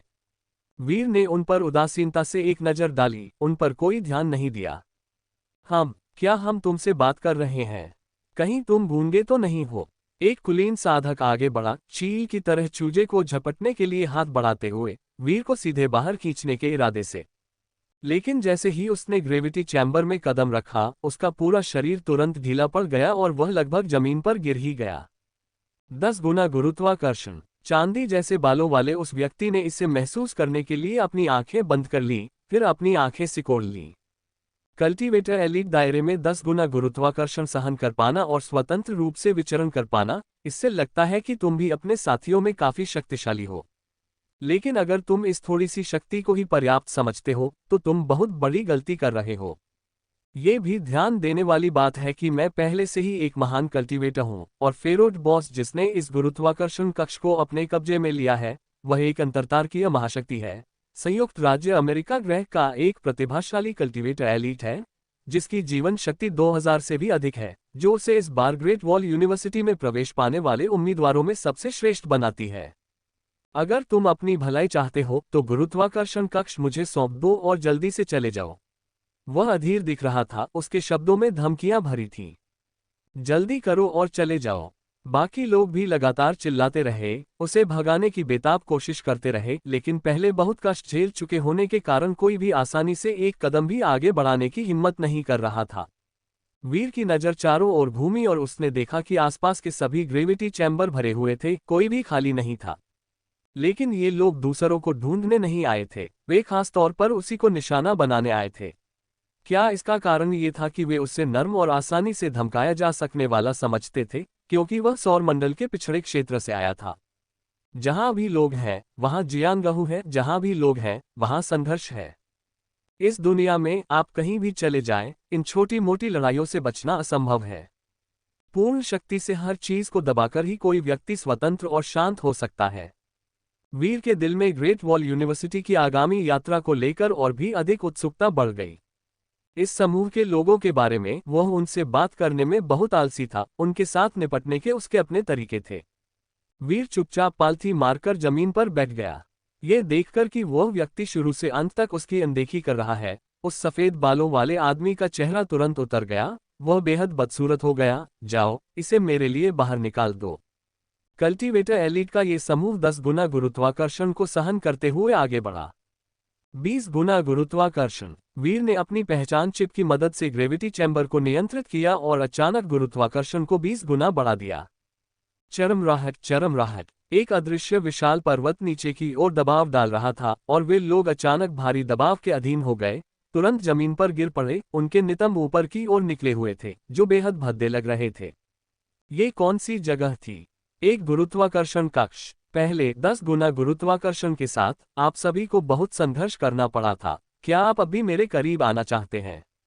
वीर लगातार व्यंग्य करता रहा और उसके अगले शब्दों ने उसके सामने खड़े लोगों के चेहरों को पूरी तरह से बदल दिया। 30 गुना गुरुत्वाकर्षण। नहीं, नहीं, तुम्हारी हिम्मत कैसे हुई? अगले ही क्षण शून्य लोक में चारों दिशाओं से अत्यधिक दबाव उत्पन्न हुआ और उसने भयंकर रूप से नीचे की ओर धकेल दिया। लोगों का वह समूह पूरी तरह से जमीन पर दब गया था, उससे कसकर चिपक गया था, गुरुत्वाकर्षण के कारण लगभग मांस के पेस्ट में बदल गया था। अध्याय 295। तुम कौन हो? अंतरतारकीय मानव पूर्ण रूप से विकसित होने पर लगभग 100 किलोग्राम वजन के होते हैं। गुरुत्वाकर्षण के 30 गुना के अंतर्गत ये पूरे 3 टन के बराबर होता है। लोगों का एक समूह जमीन पर इस तरह लेटा हुआ था मानो वे कोई भारी ट्रक ढो रहे हो, उनके शरीर लगभग चपटे हो चुके थे। अत्यधिक गुरुत्वाकर्षण के कारण आंतरिक अंगों पर पड़ने वाले अत्यधिक दबाव के साथ मिलकर ये स्थिति पहले से ही सहन करना मुश्किल था। उनकी तो बात ही छोड़िए, वीर के कंधे भी भारी लग रहे थे और वह जमीन पर पालथी मारकर बैठा था, काफी तनावग्रस्त दिख रहा था। तुमने गंदी चाल चली। कई परीक्षार्थियों के नेता के रूप में चांदी जैसे बालों वाले उस व्यक्ति की साधना का स्तर सबसे ऊंचा था। वह पहले से ही एक महान साधक था और इस समय वह मुश्किल से खड़ा रह पा रहा था। क्या तुम्हें ग्रेविटी रूम नहीं चाहिए? अगर तुम दुगुनी ग्रेविटी भी सहन नहीं कर सकते तो ग्रेविटी रूम होने का क्या फायदा? वीर ने बेपरवाही से कहा, फिर बोला, 40 गुना ग्रेविटी। नहीं। खतरे की एक चीख। अगले ही पल सभी कराह उठे, उनके मुंह के कोनों से खून बहने लगा, उनके आंतरिक अंगों पर तीव्र दबाव पड़ा, जिससे आंतरिक रक्तस्राव होने लगा। उनके पूरे शरीर विकृत हो गए थे, एक परत में चपटे हो गए थे, जो देखने में बेहद भयावह लग रहे थे। वीर का चेहरा भी पीला पड़ गया, उसका ऊपरी शरीर ऐसे डगमगा रहा था मानो दबाव के कारण वह गिरने ही वाला हो। लेकिन वह हमेशा अपनी रीढ़ की हड्डी सीधी रखता था, कभी गिरता नहीं था। जो लोग इतनी शक्ति के साथ गुरुत्वाकर्षण कक्ष में प्रवेश कर चुके थे, वे अब अपने नितंब बाहर निकाल रहे थे, बड़ी मेहनत से अपने हाथों के सहारे बाहर की ओर रेंग रहे थे और कामना कर रहे थे कि वे जितनी जल्दी हो सके वहां से निकल जाएं। सफेद बालों वाले उस आदमी ने जमीन पर हाथ रखकर खुद को सहारा दिया और अब भी अड़ियल लहजे में बोला, क्या तुम्हें लगता है कि गंदी चालें चलकर तुम बच जाओगे? जब बॉस फेरोट आएगा तो तुम बच नहीं पाओगे। हे, वीर ने ताना मारा, फिर ठंडे स्वर में बोला, 50 बार। सफेद बालों वाले उस व्यक्ति के वाक्य पूरा करने से पहले ही उसका शरीर अचानक कांप उठा और वह खून थूकते हुए जमीन पर बुरी तरह गिर पड़ा। इस बार उसने धमकी देने की हिम्मत नहीं की, वह रेंगते हुए कीड़े की तरह चुपचाप बाहर की ओर बढ़ा। उसका चेहरा पहले से ही क्रूरता से विकृत हो चुका था। गुरुत्वाकर्षण कक्ष से अंततः बाहर निकलने में कामयाब होने के बाद लोगों का समूह हौंफते हुए सीधा खड़ा हो गया। उनके चेहरे पर राहत के भाव थे, मानो वे किसी आपदा से बच निकले हों। वीर की ओर उनकी निगाहें द्वेष से भरी हुई थीं। वीर ने तनाव को दूर किया और एक गहरी सांस भी ली। उसने पहले ही कठोर और अविनाशी, अभेद्य पत्थर के बंदर के शरीर को प्राप्त कर लिया था, अन्यथा वह इतने भारी दबाव को सहन नहीं कर पाता। उन लोगों की निगाहें भयावह थीं, वे उससे घूर रहे थे, लेकिन उन्होंने एक कदम भी आगे बढ़ाने की हिम्मत नहीं की। वीर ने उन्हें और परेशान नहीं किया, गुरुत्वाकर्षण को 10 गुना पर समायोजित किया और ऐसे साधना जारी रखी जैसे कुछ हुआ ही न हो। सबसे पहले उसने सांस लेने का अभ्यास किया, अपनी छाती को ऊपर नीचे किया, अपनी ऊर्जा को समायोजित किया और पहले खर्च की गई ताकत को पुनः प्राप्त किया। फिर उसने अपने मुंह के चलाने का अभ्यास शुरू किया, मानो वहां कोई और मौजूद ही न हो। मुक्के की ताकत से हवा में लगातार कंपन होने लगा और मुक्के की शक्ति से हवा के तोप के गोले निकले जो बाहर की ओर उड़कर आसपास की कठोर मिश्र धातु की दीवारों से जोर से टकराए। देखते समय उन लोगों की पलकें फड़कने लगीं। 10 गुना गुरुत्वाकर्षण के बावजूद ये बच्चा स्वतंत्र रूप से और अप्रभावित होकर चल सकता था और उसकी चालें इतनी उग्र थीं कि उससे खिलवाड़ करना उचित नहीं था। उन्हें हल्का फुल्का एहसास हुआ कि वे एक स्टील की प्लेट से टकरा गए हैं, लेकिन इस समय वे इतनी आसानी से पीछे हटने को तैयार नहीं थे। इस बच्चे का शरीर इतना मजबूत था कि वह 50 गुना गुरुत्वाकर्षण का सामना कर सकता था। वह इस गुरुत्वाकर्षण कक्ष में लगभग अजेय था। जब तक वीर बाहर नहीं आता, उनके पास उससे निपटने का कोई तरीका नहीं था और वे केवल बाहर इंतजार कर सकते थे, ये योजना बनाते हुए कि उसके बाहर आते ही उसे परेशान करेंगे। देखते ही देखते आधा घंटा बीत गया, 1 घंटा बीत गया, आधा दिन बीत गया। ... उन लोगों के चेहरे और भी गंभीर होते गए। वीर गुरुत्वाकर्षण कक्ष में अपनी साधना में लीन था, शुरू से अंत तक किसी भी बात पर ध्यान नहीं दे रहा था, मानो कोई भी चीज उसके दिल को हिला नहीं सकती हो। तुम यहाँ क्या कर रहे हो? क्या तुम्हें अभी तक गुरुत्वाकर्षण कक्ष नहीं मिला? एक कर्कश ठंडी आवाज। धप धप धप, भारी कदमों की आवाज से जमीन कांप रही थी। सभी ने मुड़कर देखा और तुरंत ही 5 मीटर लंबे एक विशालकाय व्यक्ति को एक छोटे पहाड़ की तरह आगे बढ़ते हुए देखा, जो दूर से ही एक भयानक आभा बिखेर रहा था जिससे लोग सांस रोककर रह गए। बॉस फेरोट। ये देखकर वे लोग खुशी से झूम उठे और तुरंत शिकायत करने लगे, एक कुलीन साधक बच्चा गुरुत्वाकर्षण कक्ष पर कब्जा जमाए बैठा है और उसे छोड़ने से इनकार कर रहा है। कितना कमजोर है, निकम्मे लोगों का झुंड, इसे बाहर निकाल दो ना। विशालकाय व्यक्ति ने दबी हुई आवाज में बुदबुदाया। उन लोगों के साथ बहुत अन्याय हुआ। वह बच्चा, हमें नहीं पता कि वह किस पौराणिक मार्ग पर है। उसका शरीर लोहे जैसा कठोर है, जो 50 गुना गुरुत्वाकर्षण का सामना कर सकता है। एक बार जब वह अति गुरुत्वाकर्षण चालू कर देता है, तो हम उसके अंदर एक कदम भी नहीं रख सकते। बेकार। दैत्य दहाड़ा और तुरंत गुरुत्वाकर्षण कक्ष में चला गया। ये व्यक्ति कितना मजबूत है। वीर ने धीरे धीरे अपनी आंखें खोली, इस बिन बुलाए मेहमान को गौर से देखा और उसका दिल बैठ गया। इस विशालकाय व्यक्ति की जीवन शक्ति पर अत्यधिक दबाव था, कम से कम 2000 से ऊपर, जबकि उसकी अपनी जीवन शक्ति केवल 900 से ऊपर थी। आमने सामने की टक्कर निश्चित रूप से एक तरफा मुकाबला होती। सबसे मुश्किल बात यह थी कि इस दैत्य का शरीर इतना लंबा था, उसकी त्वचा कांस्य धातु जैसी चमक बिखेर रही थी और उसकी मांसपेशियां चट्टानों जितनी बड़ी थीं, जो उसके शारीरिक गठन की दुर्जयता को दर्शाती थीं। ये जानना जरूरी है कि मानव शरीर में हर एक बिंदु के सुधार के साथ साथ हड्डियों पर दबाव भी तेजी से बढ़ता है। यह विशालकाय व्यक्ति 5 मीटर लंबा था। यदि उसका शरीर मजबूत न होता तो वह इतना लंबा शरीर न बना पाता और उसे देखना ही भयावह था। मैं तुम्हें जानता हूं, वीर। फेरोट 10 गुना गुरुत्वाकर्षण वाले कमरे में दाखिल हुआ। उसका शरीर थोड़ा नीचे धंस गया, मानो अप्रभावित हो, और उसने गहरी आवाज में कहा। वीर ने कोई जवाब नहीं दिया, उसकी निगाहें लगातार उस पर टिकी हुई थीं। तुम सौरमंडल के पिछड़े क्षेत्र से आए थे, फिर भी तुमने सारी ऊंचाई हासिल की, और भव्य परीक्षा के पहले दौर में आम लोगों से कहीं अधिक साहस दिखाते हुए तुमने एक ऐसी योजना को अंजाम दिया जिसमें तुमने केवल महान साधकों से बनी एक पवित्र शूरवीर टुकड़ी का सफाया कर दिया, जो वास्तव में आश्चर्यजनक था, और इसके परिणामस्वरूप तुम्हें ग्रेट वॉल विश्वविद्यालय में प्रवेश मिल गया। फेरोट विशालकाय प्रतीत होता था, लेकिन उसका दिमाग इतना तेज था कि उसकी शारीरिक बनावट इसके विपरीत थी। उसकी आंखें प्रकाश से चमक रही थीं और उसने वीर की पृष्ठभूमि के बारे में सब कुछ बता दिया। तो क्या हुआ? वीर ने ठंडे स्वर में कहा, उसके शब्दों से अप्रभावित। वीर, तुम्हारा बैकग्राउंड अच्छा नहीं है। तुम एक आत्माहीन तारा क्षेत्र में पले बड़े हो, इसलिए तुम अभी तक सिर्फ एक कुलीन साधक हो और महान साधक नहीं बन सकते। फेरोट ने मुस्कुराते हुए हाथ बढ़ाते हुए कहा, कैसा रहेगा? मेरे साथ आना चाहोगे? ग्रेट वॉल यूनिवर्सिटी लगातार विदेशी प्रजातियों से लड़ती रहती है, जो बेहद खतरनाक है। मेरे साथ आने से तुम्हें बहुत फायदा होगा। उसने चिंता जताने का नाटक किया, लेकिन इससे वीर ने और भी ज्यादा उपहास किया। आप कौन हैं? फेरोट की मुस्कान तुरंत गायब हो गई, उसकी आंखें गहरी हो गईं और वीर पर टिक गईं। वह काफी देर तक चुप रहा। भनभनाहट, शून्य लोक में कंपन उत्पन्न हुआ। एक अदृश्य आभा ने उन्हें दबा दिया और हवा स्थिर हो गई। वीर को ऐसा महसूस हो रहा था मानो उसके कंधों पर दो विशालकाय पहाड़ का बोझ हो, जो उसे कुचलकर जमीन पर गिराने की धमकी दे रहे हों। विशालकाय फेरोट कदम दर कदम आगे बढ़ रहा था। उसके पूरे शरीर से एक हिंसक ऊर्जा निकल रही थी, जिसका उद्देश्य वीर को पूरी तरह से दबाना और वश में करना था।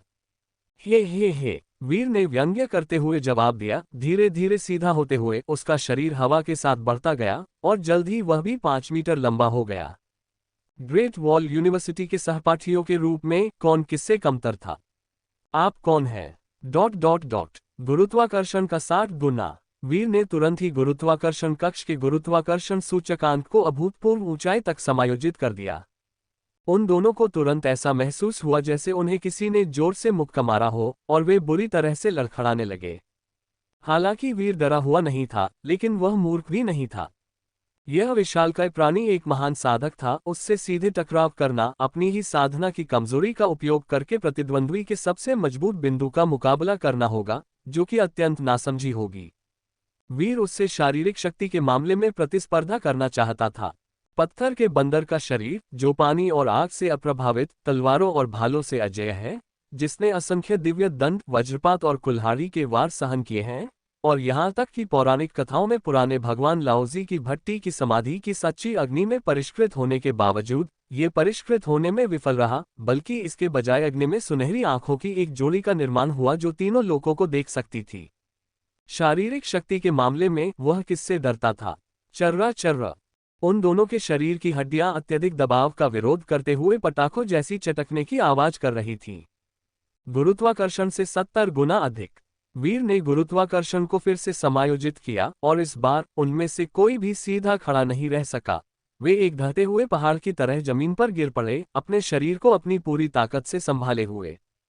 इस क्षण वीर को एहसास हुआ कि क्षण भर के गर्व के लिए 5 मीटर लंबा शरीर बनाए रखना वास्तव में तर्कहीन था। एक विचार के साथ वह तुरंत सिकुड़ गया, अपने मूल रूप में लौट आया और रुका नहीं, बल्कि एक शिशु की तरह 1 मीटर से भी कम लंबा हो गया।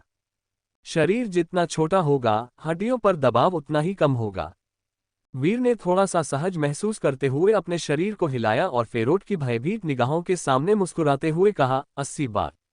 बूम! विशालकाय शरीर को जमीन पर पटक दिया गया। उसका सिर एक धीमी सी आवाज के साथ फर्श से टकराया। चाहे वह पहले कितना भी महान और शक्तिशाली रहा हो, अब वह केवल वीर की ओर ही देख सकता था। धिक्कार है! फेरोट ने बड़ी मुश्किल से अपना सिर उठाया और वीर को ध्यान से घूरने लगा, मानो वह ईर्ष्या और घृणा से भरे उसके चेहरे को गहराई से याद करना चाहता हो। क्या बॉस? फेरोट भी हार गया। उस बच्चे ने नकल की, लेकिन फिर भी वह हार गया। वे परीक्षार्थी बेहद सदमे में थे। फेरोट की ईर्ष्या का सामना करते हुए वीर चुपचाप जमीन पर पालथी मारकर बैठा रहा, सांस लेता रहा और साधना करता रहा। लगातार 80 गुना गुरुत्वाकर्षण बनाए रखता रहा, उस विशालकाय को नीचे दबाए रखा ताकि वह अपना सिर ऊपर न उठा सके। हालांकि वह अनगिनत घातक निगाहों में डूबा हुआ था और अपनी साधना जारी रखे हुए था, मानो वहां कोई और मौजूद ही न हो, एक ऐसे बूढ़े भिक्षु की तरह जिसने कई वर्षों तक ज़ेन का अभ्यास किया हो, बाहरी मामलों से अप्रभावित। जब ऐसा लग रहा था कि मामला गतिरोध में फंस गया है, तभी अचानक एक चकाचौंध भरी लाल रोशनी ने अंतरिक्ष यान के अंदर की शांति भंग कर दी और अलार्म बजने लगे। सभी ध्यान दें, परग्रही प्रजाति भूत कबीले ने आक्रमण कर दिया है। सभी युद्ध के लिए तैयार हो जाएं। अध्याय 296, पृष्ठ 293, भूतों का हमला, तीसरा अपडेट। सभी टुकड़ियां युद्ध के लिए तैयार हो जाओ। सभी टुकड़ियां युद्ध के लिए तैयार हो जाओ। सभी टुकड़ियां युद्ध के लिए तैयार हो जाओ। अलार्म लगातार 3 बार बजा और लाल बत्ती चकाचौंध कर देने वाली थी। उस विशाल अंतरिक्ष यान के अंदर का पूरा वातावरण पूरी तरह से दहशत में था। घोस्ट क्लैन का आक्रमण। वीर चौंक गया और उसके सामने चल रहे उबाऊ संघर्ष से उसका ध्यान हट गया। उसने गुरुत्वाकर्षण को हटा दिया और बिजली की तरह तेजी से आगे बढ़ गया। गर्जन। उसकी आवाज किसी बाघ की दहाड़ जैसी थी। विशालकाय फिर उठ खड़ा हो गया और लगातार दहाड़ता रहा, उसका चेहरा हताशा से भरा हुआ था। वीर, तुम बस इंतजार करो, मैं तुम्हें नहीं छोड़ूंगा। लेकिन तब तक वीर का शरीर बिना किसी निशान के गायब हो चुका था और उसका सारा क्रोध हवा में ही निकल गया था, जो पूरी तरह से हानिरहित था। चटक चटक। शून्य लोक में बिजली की लकीरें फूट पड़ीं। अप्रत्याशित हमले का शिकार होने के बाद अंतरिक्ष यान को वर्महोल क्षेत्र से बाहर निकलने के लिए मजबूर होना पड़ा था। असीम अंधकार छा गया और चारों ओर सब कुछ घोर काला हो गया, इतना अंधेरा कि ऐसा महसूस हुआ मानो किसी की आंखें और आत्मा उसमें समा गई हो। ये तो तर्कहीन था। ब्रह्मांड में अनगिनत तारे हैं, हर जगह घनी तारामयी रोशनी देखी जा सकती है। अंतरिक्ष यान के चारों ओर कुछ था जो तारों के प्रकाश को पूरी तरह से अवरुद्ध कर रहा था। वीर की आंखें सिकुड़ गईं और उसने शून्य लोक में गहरे रंग की छायाओं के बड़े बड़े धब्बों को जीवित प्राणियों की तरह चलते हुए देखा। प्रकाश की कमी के कारण भौतिक शरीर उनके निशानों को मुश्किल से ही पकड़ सका। वीर ने अपनी आंखें बंद कर ली और अपनी निराकार और सारहीन मानसिक शक्ति से उन्हें महसूस किया। उसके सामने मौजूद परछाइयों ने उसके मन में अपना वास्तविक स्वरूप प्रकट कर दिया। ये परछाइयां आश्चर्यजनक रूप से ऑक्टोपस जैसे राक्षस थीं, जिनके शरीर लगातार हिलते डुलते रहते थे, पूरी तरह से विचित्र ऊर्जा से बने हुए थे, जो मुंह, कान, टेंटिकल्स आदि का निर्माण करते थे। वे मौन गर्जना करते थे, जिससे मानव इंद्रियों की पहुंच से परे विद्युत चुंबकीय उतार चढ़ाव उत्पन्न होते थे। भूतिया जीव, भयानक, विचित्र, डरावना। यह एक ऐसी परग्रही प्रजाति है जो अंतरतारकीय मनुष्यों के बीच बहुत प्रसिद्ध है, यहाँ तक कि एक बच्चा भी इसे जानता होगा। यह एक ऐसा जीव है जो पूरी तरह से ऊर्जा से बना है, जिसका कोई भौतिक शरीर नहीं है और जो ब्रह्मांड के निर्वात में स्वतंत्र रूप से रहता है। मानव मिथकों और किंवदंतियों में वर्णित भूतों से बहुत मिलता जुलता है, इसीलिए इसका नाम भूतिया पड़ा है। ये स्वाभाविक रूप से विभिन्न ब्रह्मांडीय ऊर्जा विकिरणों को नियंत्रित करने में सक्षम है और आज अंतरतारकीय मनुष्यों के सबसे बड़े शत्रुओं में से एक है। Pop pop pop. अंधकार में शून्य क्षेत्र में उतार चढ़ाव उत्पन्न हुए, किरणों की लहरें टकराईं, जो देखने में निराकार और सारहीन लग रही थी। फिर भी उन्होंने अंतरिक्ष यान की ऊर्जा ढाल को लगातार अस्थिर कर दिया, जिससे चिंगारियां उड़ने लगीं। तीसरे स्तर की ऊर्जा ढाल को सक्रिय करो। कप्तान की आवाज अंतरिक्ष यान के अंदर गूंजी। अंतरिक्ष यान के चारों ओर ऊर्जा ढाल की 3 परतें लगाई गई थीं, जो इसे बिना किसी चूक के पूरी तरह से ढक लेती थीं और बाहर से होने वाले सभी हमलों को रोक देती थीं। वे प्रेत जैसे जीव लगातार गतिमान थे, उनकी तंतुओं जैसी पंखुड़ियां खिल रही थीं, जिनमें से नुकीले दांत और तीखे मुंह दिखाई दे रहे थे। ऊर्जा एकत्रित होकर ऊर्जा तोपों का रूप ले रही थी, जो नंगी आंखों से दिखाई दे रही थीं और अंतरिक्ष यान पर बमबारी कर रही थीं। हमले के दौरान ढाल लगातार हिलती डुलती रही, लेकिन उसमें कोई सेंध नहीं लगी। शून्य लोक में विद्युत चुंबकीय तरंगें अत्यंत शोरगुल वाली थीं और उन प्रेत प्राणियों की दहाड़ें क्रोध से भरी हुई थीं। बूम! अचानक, मानो कुछ जागृत हो गया हो, शून्य लोक में हलचल मच गई और एक विशाल काला छेद प्रकट हुआ। उसमें से एक दैत्य राक्षस बाहर निकला, जिसका शरीर लगातार मुड़ता हुआ 1000 मीटर की ऊंचाई तक पहुंच गया। यह एक विशालकाय भूतिया प्राणी था, जो लगभग अंतरिक्ष यान जितना लंबा था, प्रकाश को मोड़ता हुआ, जिसने भौतिक रूप धारण कर लिया था। ये तारों के प्रकाश से बने एक विशालकाय स्क्विड जैसा दिखता था, जिसकी 8 तंतु लगातार हिलती रहती थीं, जिससे इंद्रधनुषी रंग के प्रकाश की धाराएं बनती थीं, जो लगातार अंतरिक्ष यान से टकराती रहती थीं, जिससे वह लगातार कांपता रहता था। वीर और बाकी लोग लगातार झूलते रहे, लगभग गिरने ही वाले थे। क्वांटम एनहिलेशन कैनन दागो, कप्तान की आवाज में गंभीरता झलक रही थी। अंतरिक्ष यान से एक विशाल तोप का बैरल निकला हुआ था जो अविश्वसनीय रूप से मोटा था और इसके ब्लैक होल जैसे खुले हिस्से में अनगिनत कण एकत्रित हो रहे थे, जिससे अचानक ऊर्जा की एक मोटी धारा बन गई जो बाहर निकली और अपने रास्ते में आने वाली हर चीज को नष्ट कर दिया। एक ही झटके में वे भूतिया जीव पूरी तरह से मूलभूत ऊर्जा कणों में विघटित हो गए और ब्रह्मांड में विलीन हो गए। भिनभिनाहट, भिनभिनाहट, भिनभिनाहट। विद्युत चुम्बकीय ध्वनियां गर्जना करती हुई सुनाई दी। घोस्ट स्क्विड ने गुस्से में दहाड़ मारी, उसकी 8 तंतु फैल गए, जिससे दर्जनों मीटर चौड़ी एक आंख दिखाई दी, जो वीर और अन्य लोगों को घूर रही थी, जिससे उनकी रीढ़ की हड्डी में सिहरन दौड़ गई। अचानक उस विशाल आंख से एक किरण निकली जो क्वांटम तोप से टकराए और दोनों एक दूसरे को नष्ट कर गए। यह अभी खत्म नहीं हुआ था। स्क्विड की 8 तंतु फैल गईं, बिजली का प्रवाह हुआ, जिससे एक शक्तिशाली विद्युत चुंबकीय तूफान उत्पन्न हुआ जो एक तेज धारा की तरह उमड़ पड़ा और अंतरिक्ष यान को पूरी तरह से अपनी चपेट में ले लिया। विद्युत चुंबकीय हस्तक्षेप के कारण अंतरिक्ष यान के अंदर की बत्तियां टिमटिमाने लगी और आंतरिक यांत्रिक प्रणाली बुरी तरह से बाधित हो गई।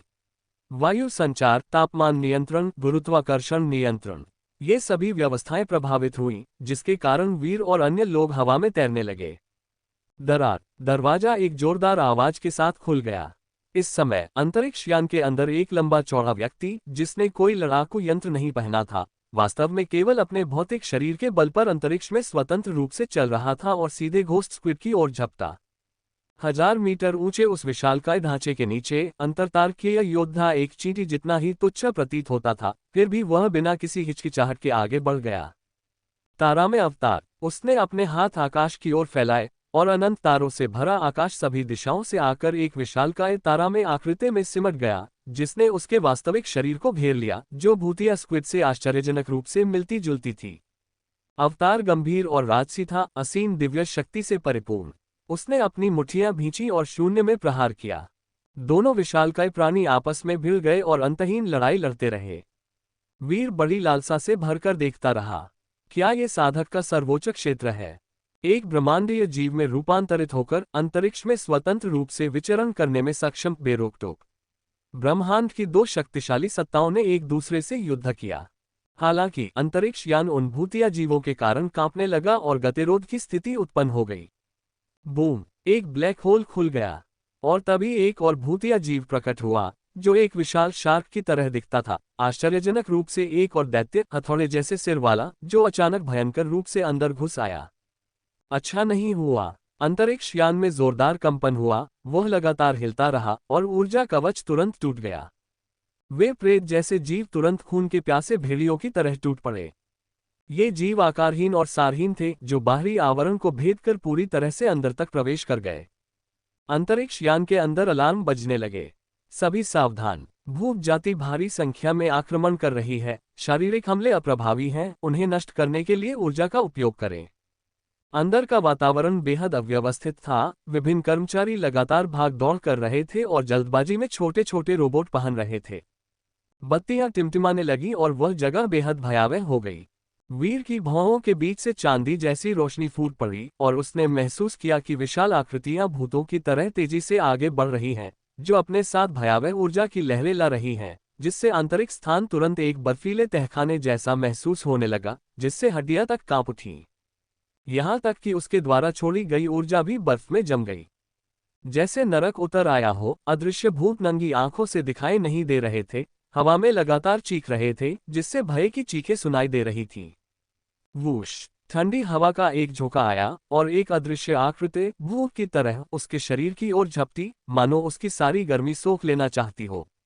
मौत को दावत देना। वीर ने ठंडे स्वर में चिल्लाया और उसकी मानसिक शक्ति एक मूर्ख चांदी की तलवार में परिवर्तित हो गई, जिसे उसने अचानक हवा में नीचे की ओर वार किया।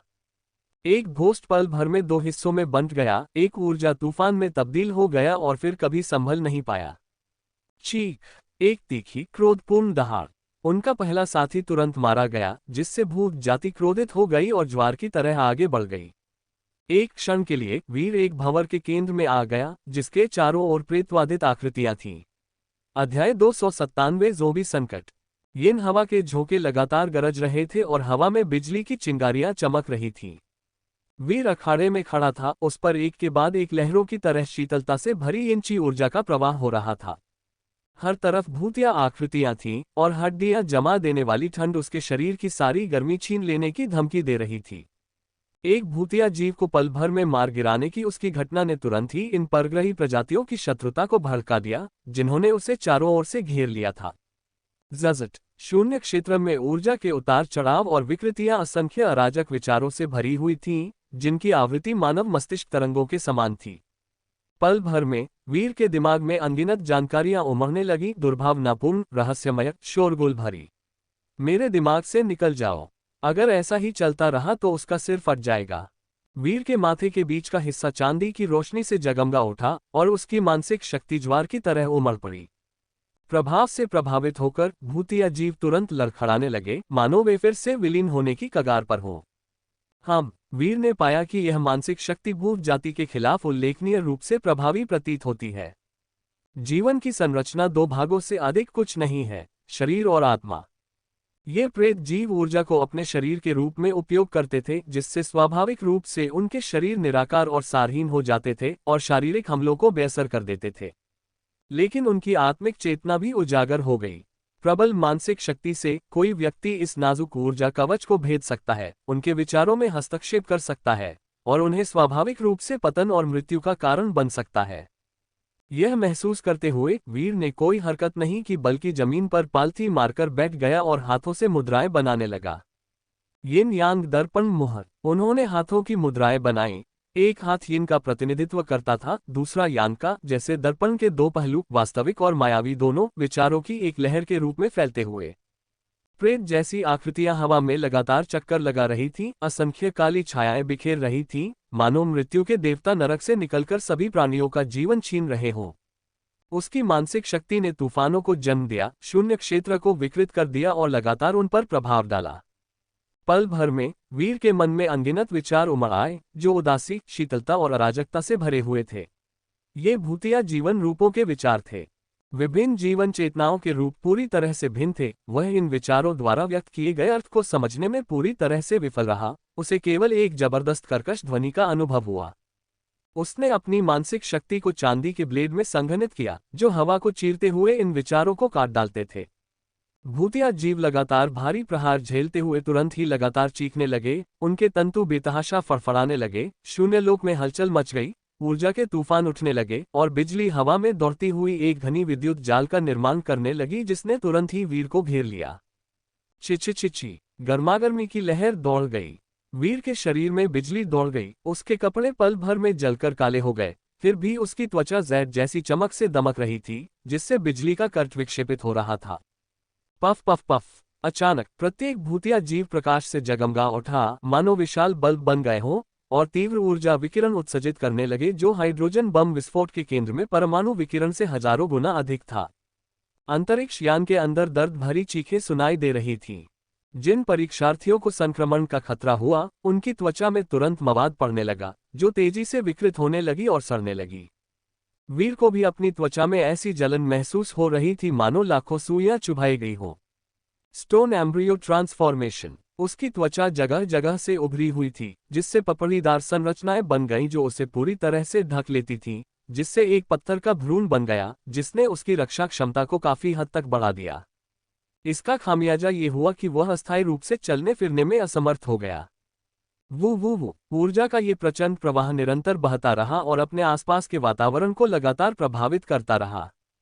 कण एक एक करके पत्थर के खोल से टकराए, जिससे चमकदार ऊर्जा की चिंगारियां उत्पन्न हुई। वीर की मानसिक शक्ति तेजधार वाले ब्लेड में परिवर्तित हो गई, जो लगातार भूतिया जीवों पर प्रहार करके उन्हें मार रही थी, उनके अंगों को काट रही थी और उन्हें तेजी से एक अराजक ऊर्जा प्रवाह में विस्फोटित कर रही थी।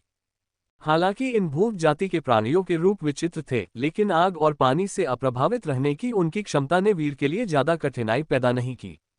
लेकिन दूसरों के लिए यह इतना आसान नहीं था। भले ही उनकी साधना वीर से कहीं अधिक थी, फिर भी कुछ ही लोग उसकी शारीरिक शक्ति का मुकाबला कर सकते थे। भूत जाति के ऊर्जा प्रभाव को सहन करना तो दूर की बात थी, और उनमें मानसिक आक्रमण के साधनों की कमी थी। कुछ तो भूत जाति की उपस्थिति का पता भी नहीं लगा सकते थे। अंतरिक्ष यान बुरी तरह हिल रहा था और केबिन की खिड़कियों से विशालकाय घोस्ट शार्क को लगातार उससे टकराते हुए देखा जा सकता था। वीर एक अटूट पीतल के मटर की तरह डटा रहा, उसने भूतों को हमला करने का कभी मौका नहीं दिया। जजट विद्युत चुंबकीय तरंगों ने सूचना का संचार किया। चूंकि ये भूत परग्रही प्रजाति के थे, इसलिए उन्होंने एक शानदार सभ्यता विकसित की थी और उनकी बुद्धि मनुष्यों से कहीं अधिक थी। ये देखकर कि वे वीर से निपट नहीं सकते, उन्होंने 1 दर्जन से अधिक भूतों को उसे घेरने के लिए छोड़ दिया, जबकि बाकी ने अपनी सूंडें लहराईं और अन्य परीक्षार्थियों की ओर बढ़ गए। क्या वे मुझे इतना कम आंक रहे हैं? वीर के होठों पर एक ठंडी मुस्कान तैर रही थी और उसकी मानसिक शक्ति अचानक विस्फोटित हो उठी। खुला गुस्से भरी चीख के साथ मानसिक शक्ति का एक तूफान उमड़ पड़ा, जिसने तुरंत सभी भूतों को हवा में उड़ा दिया। वीर की आकृति हवा में ऊपर उठी और तेजी से दूर चली गई। जहां भी वह गया, अपने पीछे सदमे का निशान छोड़ गया। अंतरिक्ष यान के अंदर और बाहर युद्ध की आवाजें हवा में गूंज रही थीं। आवावाओ! अचानक ऊपर की केबिन की दीवार से 3 काली आकृतियां झपट पड़ी और एक दुर्गंध ने उसकी नाक पर हमला कर दिया। वीर का दिल सतर्क हो गया और उसका शरीर तुरंत लट्टू की तरह घूमने लगा। उसके पैर क्षैतिज रूप से घूमते हुए तीनों काली आकृतियों को लात मारकर दूर फेंक दिया, जो दीवार से बुरी तरह टकराईं, फिर भी लड़खड़ाते हुए अपने पैरों पर वापस खड़ी हो गईं। उसकी नजरें चारों ओर घूमने लगीं और उसने पाया कि ये ज़ॉम्बी थे। उनकी त्वचा फटी हुई थी, जिससे बदबूदार मवाद बह रहा था। उनके शरीर से मृत्यु ऊर्जा निकल रही थी। उनकी आंखें लाल चमक रही थीं और वे सीधे उसकी ओर दौड़ रहे थे। उनके शरीर के भीतर वास्तव में भूत जाति की आभा मौजूद थी। यदि वे शरीर धारण नहीं कर सकते तो उन्हें भूत कहा जाता। ज़ॉम्बीज़ भयंकर दहाड़े मार रहे थे। उनके मुंह से लार टपक रही थी। वे बिना दर्द या थकान के झपट्टा मार रहे थे। उनके पंजे नुकीले और भयावह थे और उनकी उंगलियों के सिरे स्पष्ट रूप से विष से ढके हुए थे। वीर ने उनसे छूने की हिम्मत नहीं की। लोहे की छड़ पकड़े हुए उसने उसे तेजी से घुमाया, मानो वह एक भयंकर तूफान हो। उन ज़ॉम्बी के शरीर अकड़े हुए थे और वे तुरंत हवा में उड़ गए। उनकी त्वचा फट गई और मांस छिल गया।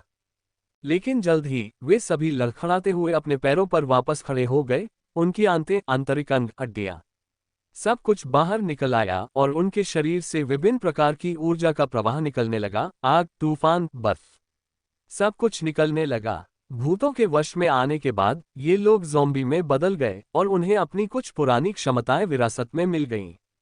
हर तरफ ज़ॉम्बी का आतंक था, मानो धरती पर नरक आ गया हो। वीर ने चारों ओर देखा और पाया कि अंतरिक्ष यान धीरे धीरे ज़ॉम्बी के सागर में बदल गया था, जो हर दिशा से ज्वार की तरह उमड़ रहा था। अदृश्य वायरस संक्रामक प्रतीत होता था। भूतिया प्राणी के हाथों दुखद रूप से मारे गए लोगों के शव मृत्यु में भी आराम करने में असमर्थ लड़खड़ाते हुए वापस अपने पैरों पर खड़े हो गए। आवावाओ! ज़ॉम्बी अपने दोनों हाथों और पंजों का इस्तेमाल करते हुए आसपास की दीवारों पर छिपकलियों की तरह तेजी से सरकते हुए, दहाड़ते और झपट्टा मारते हुए आगे बढ़ रहे थे। वीर के पास भागने का कोई रास्ता नहीं था और वह उनके साथ एक भयंकर लड़ाई में उलझ गया। घने और शक्तिशाली छायाओं ने आकाश को भर दिया। जैसे ही ज़ॉम्बी पास आए, वे हवा में उड़ गए। लेकिन ज़ॉम्बीज़ ने लंबे समय से दर्द का एहसास खो दिया था। जब तक वे पूरी तरह से चूर चूर नहीं हो जाते, तब तक भले ही उनके पैर और हाथ टूट गए हों, वे फिर भी आगे की ओर तड़पते रहते थे। वीर हाथ से ज्यादा क्रोधित होकर अपने हाथों में बल बढ़ाता गया और छड़ी की छायाएं तेजी से भयंकर होती गईं, जिससे मांस और रक्त का एक मांस पीसने वाला यंत्र बन गया। चाहे ज़ॉम्बी कितने भी ताकतवर क्यों ना हो, वे आखिर मांस और खून के बने होते हैं। उसमें गिरते ही वे तुरंत टुकड़े टुकड़े हो जाते हैं। वीर के केंद्र में होने के कारण खून की बारिश होने लगी। मांस के टुकड़े जमीन पर गिरने लगे और खून के धब्बे हर जगह फैल गए। उसने जरा भी दया नहीं दिखाई, भले ही ये ज़ॉम्बी कभी उसी की प्रजाति के थे। जैसे ही किसी ज़ॉम्बी का शरीर नष्ट हुआ, उसमें से ऑक्टोपस जैसे ऊर्जा राक्षस निकले और तुरंत ही एक चांदी की माइंड पावर तलवार ने उन्हें एक अराजक ऊर्जा प्रवाह में काट दिया। बैंग बैंग बैंग, मुक्केबाजी और लात मारने की आवाजें लगातार आ रही थीं। इस समय ज़ॉम्बी की भीड़ के बीच परीक्षार्थियों का एक समूह व्यक्तिगत रूप से ज़ॉम्बी से लड़ रहा था। जो लोग भूतिया प्राणियों के प्रभाव को इतनी देर तक सहन कर सकते थे, वे सभी सर्वश्रेष्ठ में से थे। उनमें से वीर ने स्पष्ट रूप से संयुक्त राज्य अमेरिका ग्रह के फेरोट को देखा, जिसका 5 मीटर लंबा शरीर बहुत ही विशिष्ट था। एक विशालकाय मेचा से ढका हुआ, जिसकी मुट्ठियां ज़ॉम्बी के एक समूह को चूर चूर कर रही थीं।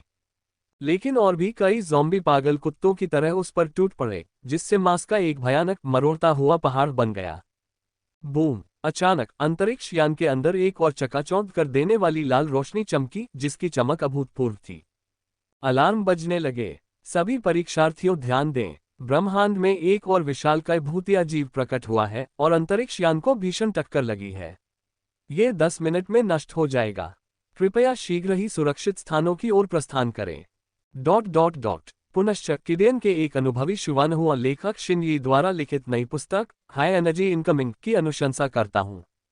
सारांश: क्या आप दुनिया की सबसे शक्तिशाली क्षमताओं को प्राप्त करना चाहते हैं? यदि हाँ, तो कृपया अपनी ताकत साबित करें और अपने यौवन को जोश और रक्त से प्रज्वलित करें। आग कैसे लगाएं? मिशन: आधी रात को 12 बजे शेननिंग एयर की बलि देने का सबसे अच्छा समय है। बलपूर्वक प्रयास भी किए जा सकते हैं। गांव नेंग ने अपने सामने ड्रैगन के साथ खेल रही लड़की की ओर देखा, अनजाने में अपने नितंबों के नीचे रखे स्टूल को तोड़ने की कोशिश की, लेकिन स्टूल को कोई नुकसान नहीं हुआ। ये स्टूल बहुत सख्त है। संकेत: कुछ कठिनाइयां बेहद खतरनाक होती हैं। जीवन अनमोल है, प्रेम उससे भी अधिक।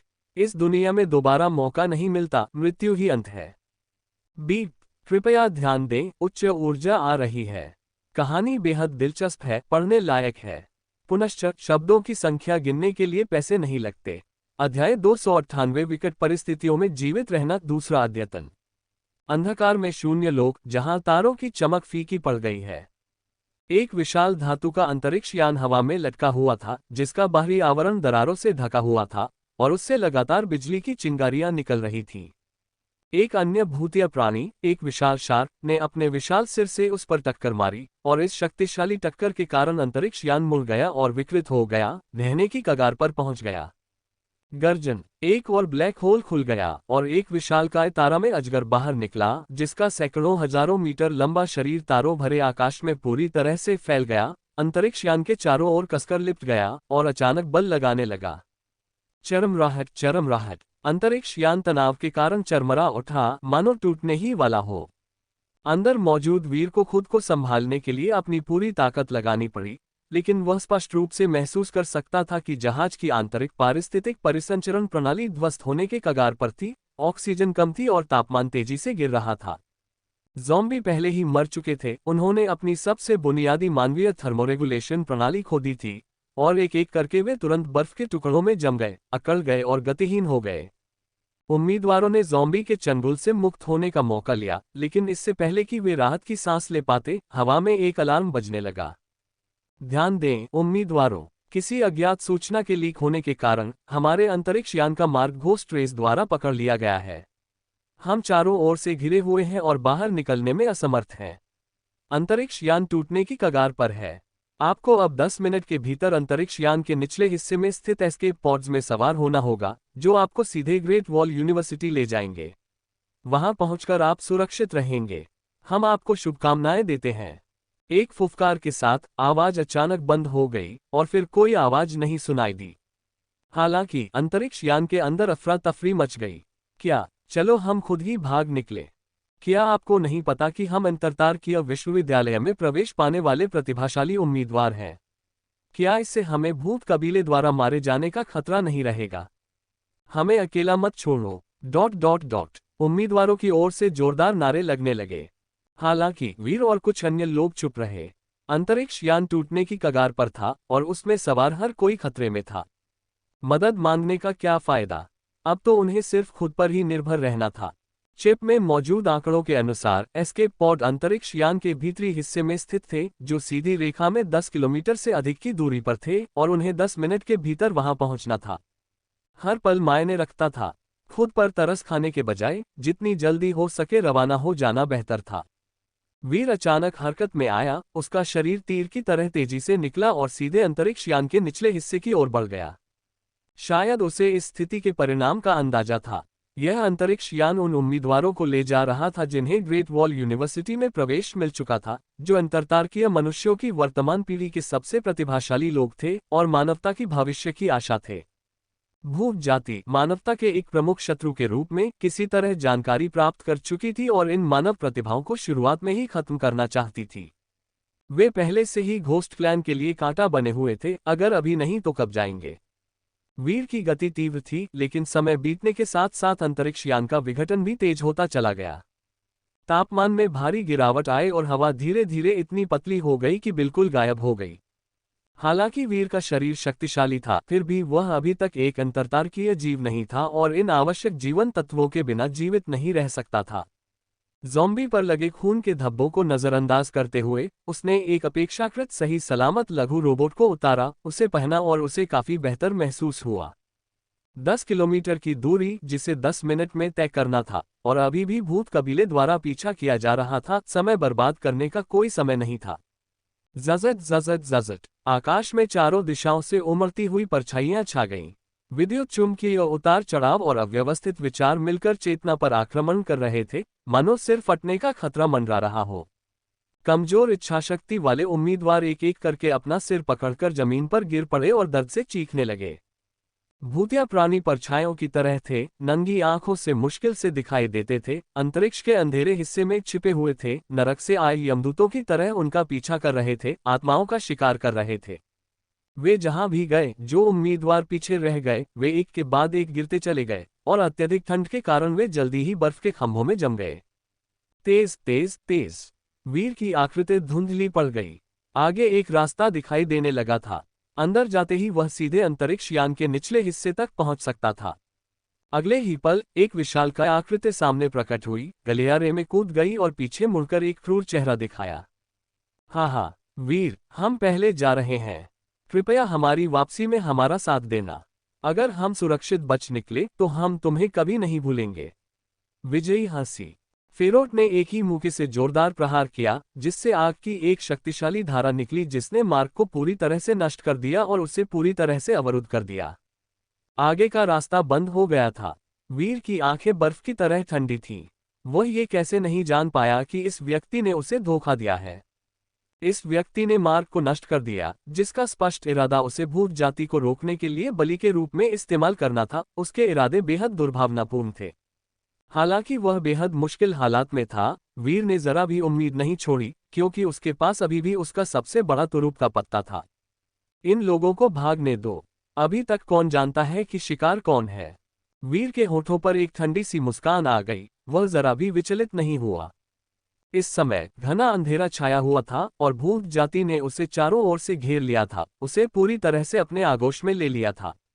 जैसे ही वे उसके पास से गुजरे, उसके शरीर की सारी गर्मी पूरी तरह से सोख ली गई और वह एक बर्फीले तहखाने में गिर गया। इतनी बड़ी संख्या में दुश्मनों को देखकर वीर चाहे कितनी भी कोशिश कर ले, उन सबको मार नहीं सकता था। ये तो बस प्रयास की व्यर्थता होती। Stone embryo transformation. उसने एक और हस्त मुद्रा बनाई, उसकी त्वचा पत्थर जैसी कठोर हो गई, वह स्वयं को ठोस बना लिया और पानी और आग के प्रति उसकी अभेद्यता अधिकतम स्तर तक सक्रिय हो गई। भूतों ने उसे चारों ओर से घेर लिया, लेकिन वीर एक जिद्दी चट्टान की तरह था जिसे सच्ची अग्नि से परिष्कृत किया जा रहा था, फिर भी वह अविचलित रहा। भूतों ने उसे चारों ओर से घेर लिया था, लेकिन उनके बीच हमेशा एक रक्षा पंक्ति मौजूद थी, जैसे एक अटूट तांबे की दीवार और लोहे का गढ़। वीर हमेशा अपने दिमाग के एक छोटे से हिस्से को बाहरी दुनिया की गतिविधियों पर केंद्रित रखता था। तारों से भरा आकाश धुंधला हो गया था, सारी रोशनी गायब हो गई थी। अंतरिक्ष यान हवा में लटका हुआ था। पहले ऊर्जा ढाल ध्वस्त हो गई, उसके बाद उसका बाहरी आवरण बिखर गया। धातु का बाहरी कवच अंतरिक्ष में बिखरते टुकड़ों में बदल गया, जिससे भद्दा लेकिन संरचनात्मक रूप से सघन बाहरी आवरण प्रकट हुआ, और फिर वह पूरी तरह से अंतरतारकीय कचरे के ढेर में विस्फोटित हो गया। इस प्रकार एक उच्च स्तरीय तकनीकी रचना ध्वस्त हो गई। जहाज के निचले हिस्से से दर्जनों एस्केप पॉड ऐसे निकले जैसे मधुमक्खियों का एक बिखरा हुआ झुंड, जो चारों दिशाओं में तेजी से फैल गए, मानो अंधेरे में गायब होने ही वाले हों।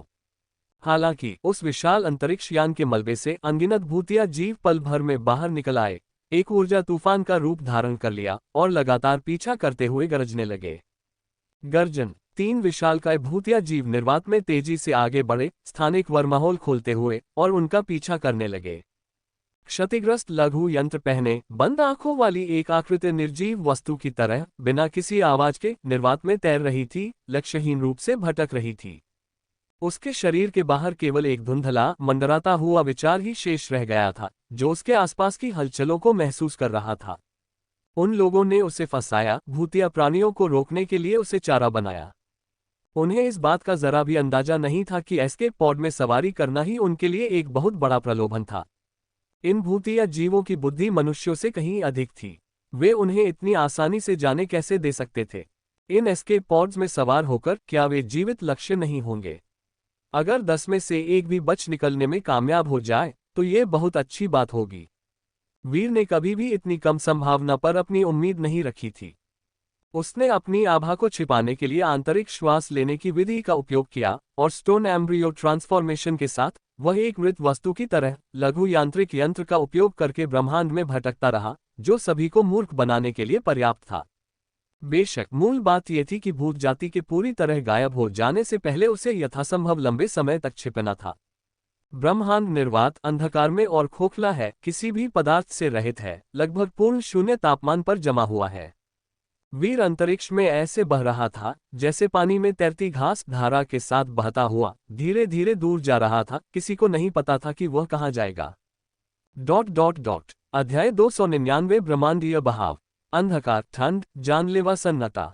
युद्धपोत बिखर गया, अंतरिक्ष के अनगिनत टुकड़ों में बदल गया जो ब्रह्मांड में तैर रहे थे, एक दूसरे से टकरा रहे थे, फिर अलग अलग दिशाओं में बिखर गए, अंधेरे अंतरिक्ष में गायब हो गए, फिर कभी दोबारा नहीं मिले। मलबे के बीच छिपा हुआ एक व्यक्ति पालथी मारकर बैठा था, जिसने लेगेसी का एक माइक्रो मेका पहना हुआ था, जिसके बाहरी हिस्से पर हल्के बर्फ के क्रिस्टल बन रहे थे और उसमें किसी भी प्रकार की आभा नहीं थी। वीर ने स्टोन एम्ब्रियो ट्रांसफॉर्मेशन से गुजरते हुए खुद को कसकर सुरक्षित रखा, बिना हिले डुले अपने ही शरीर के भीतर से आ रहे दबाव का प्रतिरोध किया। जी हाँ, शारीरिक दबाव। ब्रह्मांड में किसी भी प्रकार का दबाव नहीं है। हालांकि मानव शरीर के भीतर का आंतरिक दबाव त्वचा और हड्डियों को संकुचित कर देगा, जिससे शारीरिक पदार्थों की तेजी से हानि होगी और अंततः पूर्ण विघटन हो जाएगा। इसलिए एक बार जब आप ब्रह्मांड के निर्वात में प्रवेश कर जाते हैं तो अक्सर बाहरी वातावरण ही आपकी मृत्यु का कारण नहीं बनता, क्योंकि वहां कुछ भी नहीं होता। इसके बजाय तुम आत्महत्या कर लेते हो। वीर की त्वचा ठोस पदार्थ की तरह थी, जिससे हल्की सी चमक निकल रही थी, जो चारों ओर से अभेद्य थी, मानो एक अचल चट्टान हो। ब्रह्मांड अंधकार में था, लेकिन अब ये लंबे समय से लुप्त गतिविधियों से गुलजार था। दूर से देखने पर कभी कभी चमकदार चिंगारियां निकलती थीं। हालांकि आकार में छोटे थे, लेकिन उनमें से प्रत्येक एस्केप पॉड अपने सभी कार्यों के साथ एक लघु युद्धपोत था, जो अंतरिक्ष में घोस्ट क्रिएचर्स के साथ युद्ध में लगा हुआ था, और एक बड़े पैमाने पर अंतरिक्ष युद्ध छिड़ गया। लेजर, ऊर्जा तोपें, अंतरिक्ष मिसाइलें, विभिन्न तकनीकी हथियारों को दागा गया जो चिंगारियों के गोले में तब्दील होकर फट गए। शक्तिशाली अंतरतारकीय योद्धाओं का एक समूह अंतरिक्ष में चल रहा था, जिसने 3 विशालकाय भूतिया प्राणियों को घेर लिया और उन पर बेरहमी से हमला किया। कभी कभी एक एस्केप पॉड तबाही के प्रभाव में बह जाता था, हवा में चिंगारियों के एक चमकदार गोले में बदल जाता था, पूरी तरह से विलीन हो जाता था और अंतरिक्ष मलबे में परिवर्तित हो जाता था। उन लोगों और भूत जाति के बीच भयंकर लड़ाई हुई। धीरे धीरे वे पीछे हटते चले गए, दोनों पक्षों को भारी नुकसान हुआ। 10 में से एक से भी कम लोग जीवित बचे, जो उस क्रूर अंतरिक्ष में गायब हो गए। विभिन्न जातियों के बीच समझौते की कोई गुंजाइश नहीं थी, उनका मिलना क्रूर अंतहीन नरसंहार के बराबर था। वीर को सार्वभौमिक जातियों के बीच होने वाली क्रूरता के बारे में हमेशा से सामान्य जानकारी थी, लेकिन अब उसने वास्तव में इसकी निर्ममता और उदासीनता का अनुभव किया। यहाँ तक कि दुनिया के 10 सर्वश्रेष्ठ विश्वविद्यालयों में से एक ग्रेट वॉल यूनिवर्सिटी को भी घेर लिया गया था, और जहाज पर भर्ती हुए नए उम्मीदवारों में से आधे से अधिक मारे गए या घायल हो गए। अगर वीर की बैकअप योजना न होती तो वह इस बार सचमुच इस क्रूर ब्रह्मांड में मारा जाता। अंतरिक्ष में अभी भी कुछ भूतिया जीव मंडरा रहे थे, कभी कभी ऊपर तैरते हुए, मलबे के बीच भटकते हुए, किसी भी बचे हुए जीव की तलाश में। वीर ने अपनी सारी आभा छिपा ली और पत्थर की तरह स्थिर खड़ा रहा। इन कुछ भूतिया जीवों को मारना उसके लिए मुश्किल नहीं था, लेकिन एक बार उसने कोई कदम उठाया तो ये तुरंत ही ततैया के छत्ते को छेड़ने जैसा होगा। वह अंतरिक्ष में जीवित नहीं रह सकता था, इन भूतिया प्राणियों के विपरीत। सौभाग्यवश लंबे समय तक गश्त करने के बाद भूतिया प्राणी को कोई सुराग नहीं मिला और वे तुरंत चले गए। वीर का शरीर जड़त्व के कारण दूर बह गया। अंधेरा पर्दा धीरे धीरे हट गया और तारों की रोशनी धीरे धीरे प्रकट हुई। यह एक बिल्कुल अपरिचित तारों भरा आकाश था। वीर अकेला था, उसे अपने ठिकाने के बारे में बिल्कुल भी जानकारी नहीं थी। अंतरिक्ष की भीषण ठंड को बहुत लंबे समय तक सहन करने के बाद, यहाँ तक कि स्टोन एम्ब्रियो ट्रांसफॉर्मेशन द्वारा अपने स्टोन मन की बॉडी की सुरक्षा को अधिकतम करने के बावजूद वह और अधिक समय तक टिक नहीं सका। धीरे धीरे पानी की कमी के कारण उसकी त्वचा, मांस और हड्डियां सूखने और क्रिस्टलीकृत होने लगीं। वह और इंतजार नहीं कर सकता था। वीर ने अपना हाथ आगे उठाया, उसकी उंगली पर मौजूद चांदी की अंगूठी प्रकाश से चमक उठी, शून्यलोक में हलचल हुई और चांदी के रंग का एक शटल के आकार का युद्धपोत धीरे धीरे उससे बाहर निकला। उसका द्वार खुला और वीर को अंदर खींच लिया। मेजबान को प्रत्यक्ष अंतरिक्ष विकिरण का सामना करना पड़ रहा है, जीवन गंभीर रूप से खतरे में है। तत्काल आपातकालीन बचाव प्रोटोकॉल शुरू किया जा रहा है। हुआगुओशान स्टारशिप के अंदर लाइट ब्रेन ने एक अलार्म जारी किया और एक यांत्रिक भुजा को बढ़ाकर अकड़े हुए गतिहीन वीर को एक बचाव पॉड में रख दिया, जहां बड़ी मात्रा में ऑक्सीजन युक्त जलवाष्प अंदर आ गई। चटक चटक, उसका शरीर पिघलने लगा। वीर का कठोर शरीर धीरे धीरे नर्म हो गया, लेकिन वह अभी भी गतिहीन रहा, मानो मृत हो गया हो। 10 मिनट बाद ही उसकी छाती ऊपर नीचे होने लगी और उसने ठंडी हवा की एक गहरी सांस छोड़ी, जो तीर की तरह निकली और बर्फ में जम गई। खांसी खांसी खांसी, वह बार बार खांसता रहा, फिर शरीर में खोई हुई नमी की भरपाई के लिए बड़े बड़े घूंट पानी पीने लगा। वह करीब था। जीवन और मृत्यु के बीच भीषण भय का अंतर होता है। इस बार वीर ने सचमुच जीवन और मृत्यु के भय का अनुभव किया। मानव जीवन का स्तर अभी भी ब्रह्मांडीय जीवों के स्तर तक पहुंचने से बहुत दूर है। भले ही अंतरतारकीय साधक धीरे धीरे अपना विकास कर सके और अपने जीवन स्तर को उन्नत कर सके, लेकिन यह एक लंबी प्रक्रिया है। वीर, जो एक कुलीन साधक के स्तर पर है, ब्रह्मांडीय वातावरण के संपर्क में आने पर एक सूक्ष्म यंत्र उसके पत्थर के बंदर शरीर और पत्थर के भ्रूण रूपांतरण की तेरी सुरक्षा के बावजूद भारी क्षति का शिकार हुआ और लगभग मर गया। उसने अभी अभी थोड़ी सी ओरिजिन ची उत्पत्ति की ऊर्जा पुनः प्राप्त की थी और उसे सांस लेने का भी समय नहीं मिला था। लाइट ब्रेन ने एक और चेतावनी जारी की। चेतावनी चेतावनी, एक अलौकिक प्रजाति भूतिया प्राणी के निशान पाए गए हैं, जो 10,000 किलोमीटर प्रति सेकंड की अति उच्च गति से आ रहा है। वे इतनी जल्दी आ गए। इस तारों भरे आकाश पर भूतिया जीवों द्वारा पहले से ही नजर रखी जा रही थी। जैसे ही हुआगुओशान स्टारशिप प्रकट हुई, इसने तुरंत उन भूतिया जीवों को सतर्क कर दिया। ये सब तब भी हुआ जब वीर जानबूझकर छिपकर उन्हें बहला फुसला रहा था। इस समय सोचने का कोई समय नहीं था। वीर चिल्लाया, वर्महोल खोलो, पूरी गति से आगे बढ़ो। हुआगुओशान स्टारशिप ने तुरंत अपनी पूर्ण क्षमता वाली स्थिति को सक्रिय कर दिया। सारी ऊर्जा जुटा ली गई, जिससे ऊर्जा का उतार चढ़ाव उत्पन्न हुआ। एक स्पष्ट काला वर्महोल खुल गया और वह तैरती हुई मछली की तरह उसमें गोता लगा गया। इसके पीछे हजारों परछाइयां इसका पीछा कर रही थीं। वर्महोल अचानक बंद हो गया, जिससे वे सभी बाहर ही फंस गए। वीर बचाव कक्ष से रेंगकर बाहर निकला और पूरी तरह से थककर पीठ के बल जमीन पर लेट गया। सार्वभौमिक जातियों के बीच का संघर्ष वास्तव में भयावह था। इस बार उसने जीवन की तलाश में खुद को मौत के जाल में फंसा लिया, अपनी जान को पूरी तरह से जोखिम में डाल दिया। लेकिन सौभाग्यवश अंत में वही जीत गया। भूत जाति के इन प्राणियों ने मानव प्रतिभाओं पर घात लगाकर हमला किया, जिनका स्पष्ट उद्देश्य उन्हें नष्ट करना, मानवता की जीवन शक्ति को तबाह करना और मानवता के भविष्य को समाप्त करना था। उनका सुरक्षित बच निकलना वाकई भाग्य की बात थी। उन लोगों की वजह से तीनों विशालकाय भूतिया जीव और अधिकांश भूतिया प्राणी वहां से भाग गए, जिससे उसे भागने का मौका मिल गया। वर्महोल सुरंग के अंदर तारों से भरे दृश्य तेजी से आंखों के सामने से गुजर रहे थे। वीर किसी तरह खड़ा हो पाया और सीधे वर्महोल के माध्यम से स्थानांतरित होते हुए ग्रेट वॉल यूनिवर्सिटी के निर्देशांक दर्ज करने लगा। सावधान सावधान सावधान, आगे ऊर्जा में भारी उतार चढ़ाव है, भूतिया विशालकाय जानवर का संदेह है, जल्दी भागो। लाइट ब्रेन ने चेतावनी जारी की। क्या? वीर झटपट आगे वाले केबिन की ओर देखने के लिए दौड़ा और वहां एक विशालकाय वस्तु प्रकट हुई। ऊर्जा से बनी इस अंतरिक्ष समय सुरंग में भूतिया विशालकाय जानवर ने अपना असली रूप प्रकट किया। उसका शरीर अजगर की तरह लंबा और मोटा था, जिसका कोई स्पष्ट सिरा दिखाई नहीं दे रहा था। उसका सिर कांटेदार रीढ़ों से ढका हुआ था। उसका कोई स्पष्ट सिर नहीं था, बल्कि वह एक फूल की तरह खुलता था, जिससे एक घोर काला मुंह दिखाई देता था। वह एक दूर से दहाड़ निकालता था, मानो अपने रास्ते में आने वाली हर चीज को पूरी तरह से कुचल देना चाहता हो। पूरी गति से आगे बढ़ो, वीर ने आदेश दिया और अगले ही पल हुआगुओशान स्टारशिप चांदी की बिजली की तरह तेजी से आगे बढ़ी। विशालकाय अजगर अपना शरीर हिलाता हुआ उसके ठीक पीछे पीछा कर रहा था। हुआगुओशान स्टारशिप वास्तव में सबसे उन्नत अंतरतारकीय तकनीक से निर्मित थी और इसकी यात्रा गति अविश्वसनीय रूप से तेज थी। लेकिन विशालकाय अजगर उनका पीछा करता रहा। अनिश्चित काल तक यात्रा करने के बाद वीर अंततः इससे पूरी तरह छुटकारा पाने में कामयाब हो गया। यह विशालकाय अजगर एक ऐसा प्राणी था जो प्राकृतिक रूप से वर्महोल में जीवित रह सकता था। ये जगह व्यावहारिक रूप से उसका ठिकाना थी। उसे पकड़ने से रोकने के लिए वीर ने युद्धपोत को नियंत्रित किया और वर्महोल से बाहर निकल गया। आसपास का तारों भरा आकाश उसके लिए बिल्कुल अपरिचित था और वह अपना रास्ता बिल्कुल भी नहीं ढूंढ पा रहा था। मैं कहाँ हूँ? वीर का दिल बैठ गया। वह खोल गया था। अध्याय 300 स्टार ट्रैक दूसरा अपडेट। ब्रह्मांड विशाल और असीम है। निर्देशांकों की सहायता से भी केवल एक सामान्य दिशा ही निर्धारित की जा सकती है। इस यात्रा के दौरान अनुभव किया जाने वाला वातावरण अविश्वसनीय रूप से जटिल और अकल्पनीय है। वीर इस समय पूरी तरह से अपरिचित तारों भरे आकाश में था, दिशाहीन और पूरी तरह से खोया हुआ।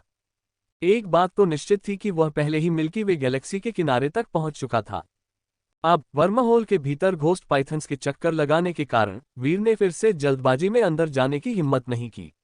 वह केवल हुआगुओशान को प्रकाश की गति से भी कम गति से नियंत्रित कर सकता था। धीरे धीरे एक चींटी की तरह रेंगते हुए अपने गंतव्य की ओर बढ़ रहा था। वर्महोल में प्रवेश करने से पहले एक सुरक्षित स्थान की प्रतीक्षा कर रहा था और फिर तेजी से उसके माध्यम से ट्रांसमाइग्रेट कर रहा था। वीर का मूड ठीक नहीं था।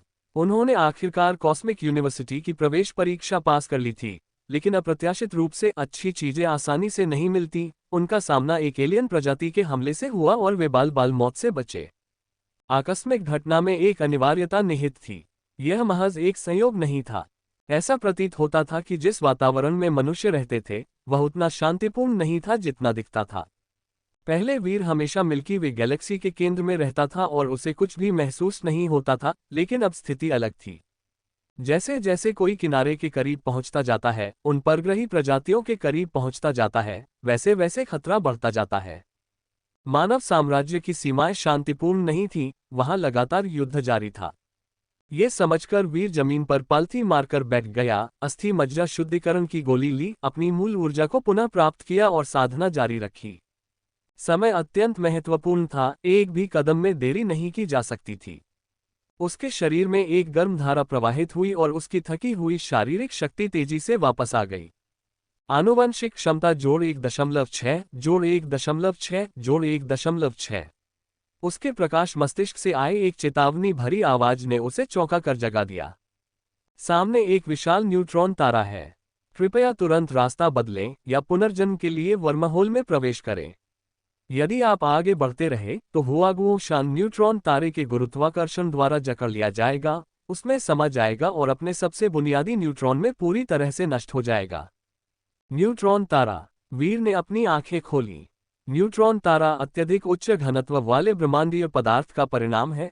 इसका द्रव्यमान अकल्पनीय रूप से विशाल है और इसका अपार गुरुत्वाकर्षण पदार्थ की सबसे बुनियादी संरचनाओं को भी कुचल देता है, जिससे बुनियादी परमाणु संरचनाओं को भी बनाए रखना असंभव हो जाता है, क्योंकि प्रोटॉन और इलेक्ट्रॉन मिलकर न्यूट्रॉन बनाते हैं। गुरुत्वाकर्षण द्वारा पकड़ लिए जाने के बाद कोई भी पदार्थ ढह जाएगा और एक न्यूट्रॉन तारे के अनगिनत न्यूट्रॉन का हिस्सा बन जाएगा और पूरी तरह से नष्ट हो जाएगा। हुआगुओशान के लाइट ब्रेन द्वारा गणना के अनुसार इस न्यूट्रॉन तारे का गुरुत्वाकर्षण इतना विशाल था कि यह 4 प्रकाश वर्ष दूर तक की वस्तुओं को प्रभावित कर सकता था। और ये तो सिर्फ त्रिज्या थी। यदि वीर इसे पूरी तरह से पार करना चाहता तो उसे कम से कम 15 प्रकाश वर्ष की विशाल अंतरतारकीय दूरी तय करनी पड़ती। ब्रह्मांड के पूर्ण निर्वात में कोई भौतिक वस्तु कितनी भी तेज गति से यात्रा करे, वह प्रकाश की गति से अधिक नहीं हो सकती। इस गणना के अनुसार वैकल्पिक मार्ग अपनाने में कम से कम 15 साल लगेंगे। ब्रह्मांड एक अंधकार में जंगल है और यह ठीक इसी प्रकार क्रूर है। मनुष्य वास्तव में बहुत ही तुच्छ है। जीवन में कुल कितने वर्ष होते हैं? ऐसे अर्थहीन कामों में 15 वर्ष बिताना असंभव है। वैकल्पिक मार्ग अपनाना असंभव था। उसके पास पुनर्जन्म लेने के लिए वर्महोल में प्रवेश करने का जोखिम उठाने के अलावा कोई चारा नहीं था। वर्महोल खोलो, वीर ने गहरी आवाज में चिल्लाते हुए एक बार फिर हुआगुओशान को संचालित किया और स्पेस टाइम टनल में प्रवेश करके तेजी से ट्रांसमाइग्रेट किया। लगभग 1 घंटे की यात्रा के बाद सुरंग में एक असामान्य घटना घटी। घोस्ट पाइथन्स ने एक बार फिर उसका पीछा कर लिया था। वीर के पास कोई विकल्प न होने के कारण उसे पीछे हटना पड़ा। सौभाग्यवश न्यूट्रॉन तारा सफलतापूर्वक पारगमन कर चुका था। वर्महोल के माध्यम से 1 घंटे में हुए इस स्थानांतरण में कम से कम 1000 प्रकाश वर्ष से अधिक की दूरी तय की गई थी।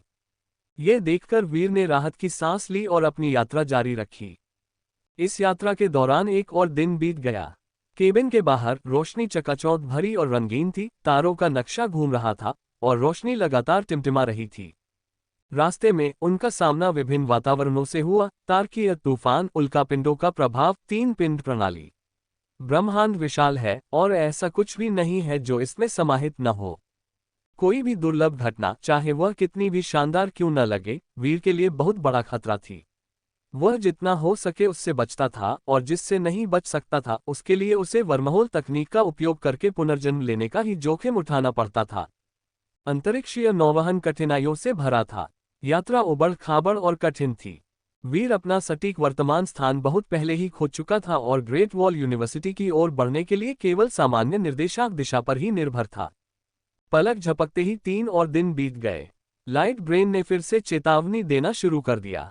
चेतावनी, ऊर्जा केवल 19% बची है, जो 10% के संकटकालीन स्तर के करीब पहुंच रही है। ऊर्जा समाप्त होने पर हुआगुओशान अपना पारिस्थितिक चक्रण तंत्र खो देगा। कृपया जल्द से जल्द ऊर्जा एकत्रित करें। विपत्तियां कभी अकेली नहीं आती।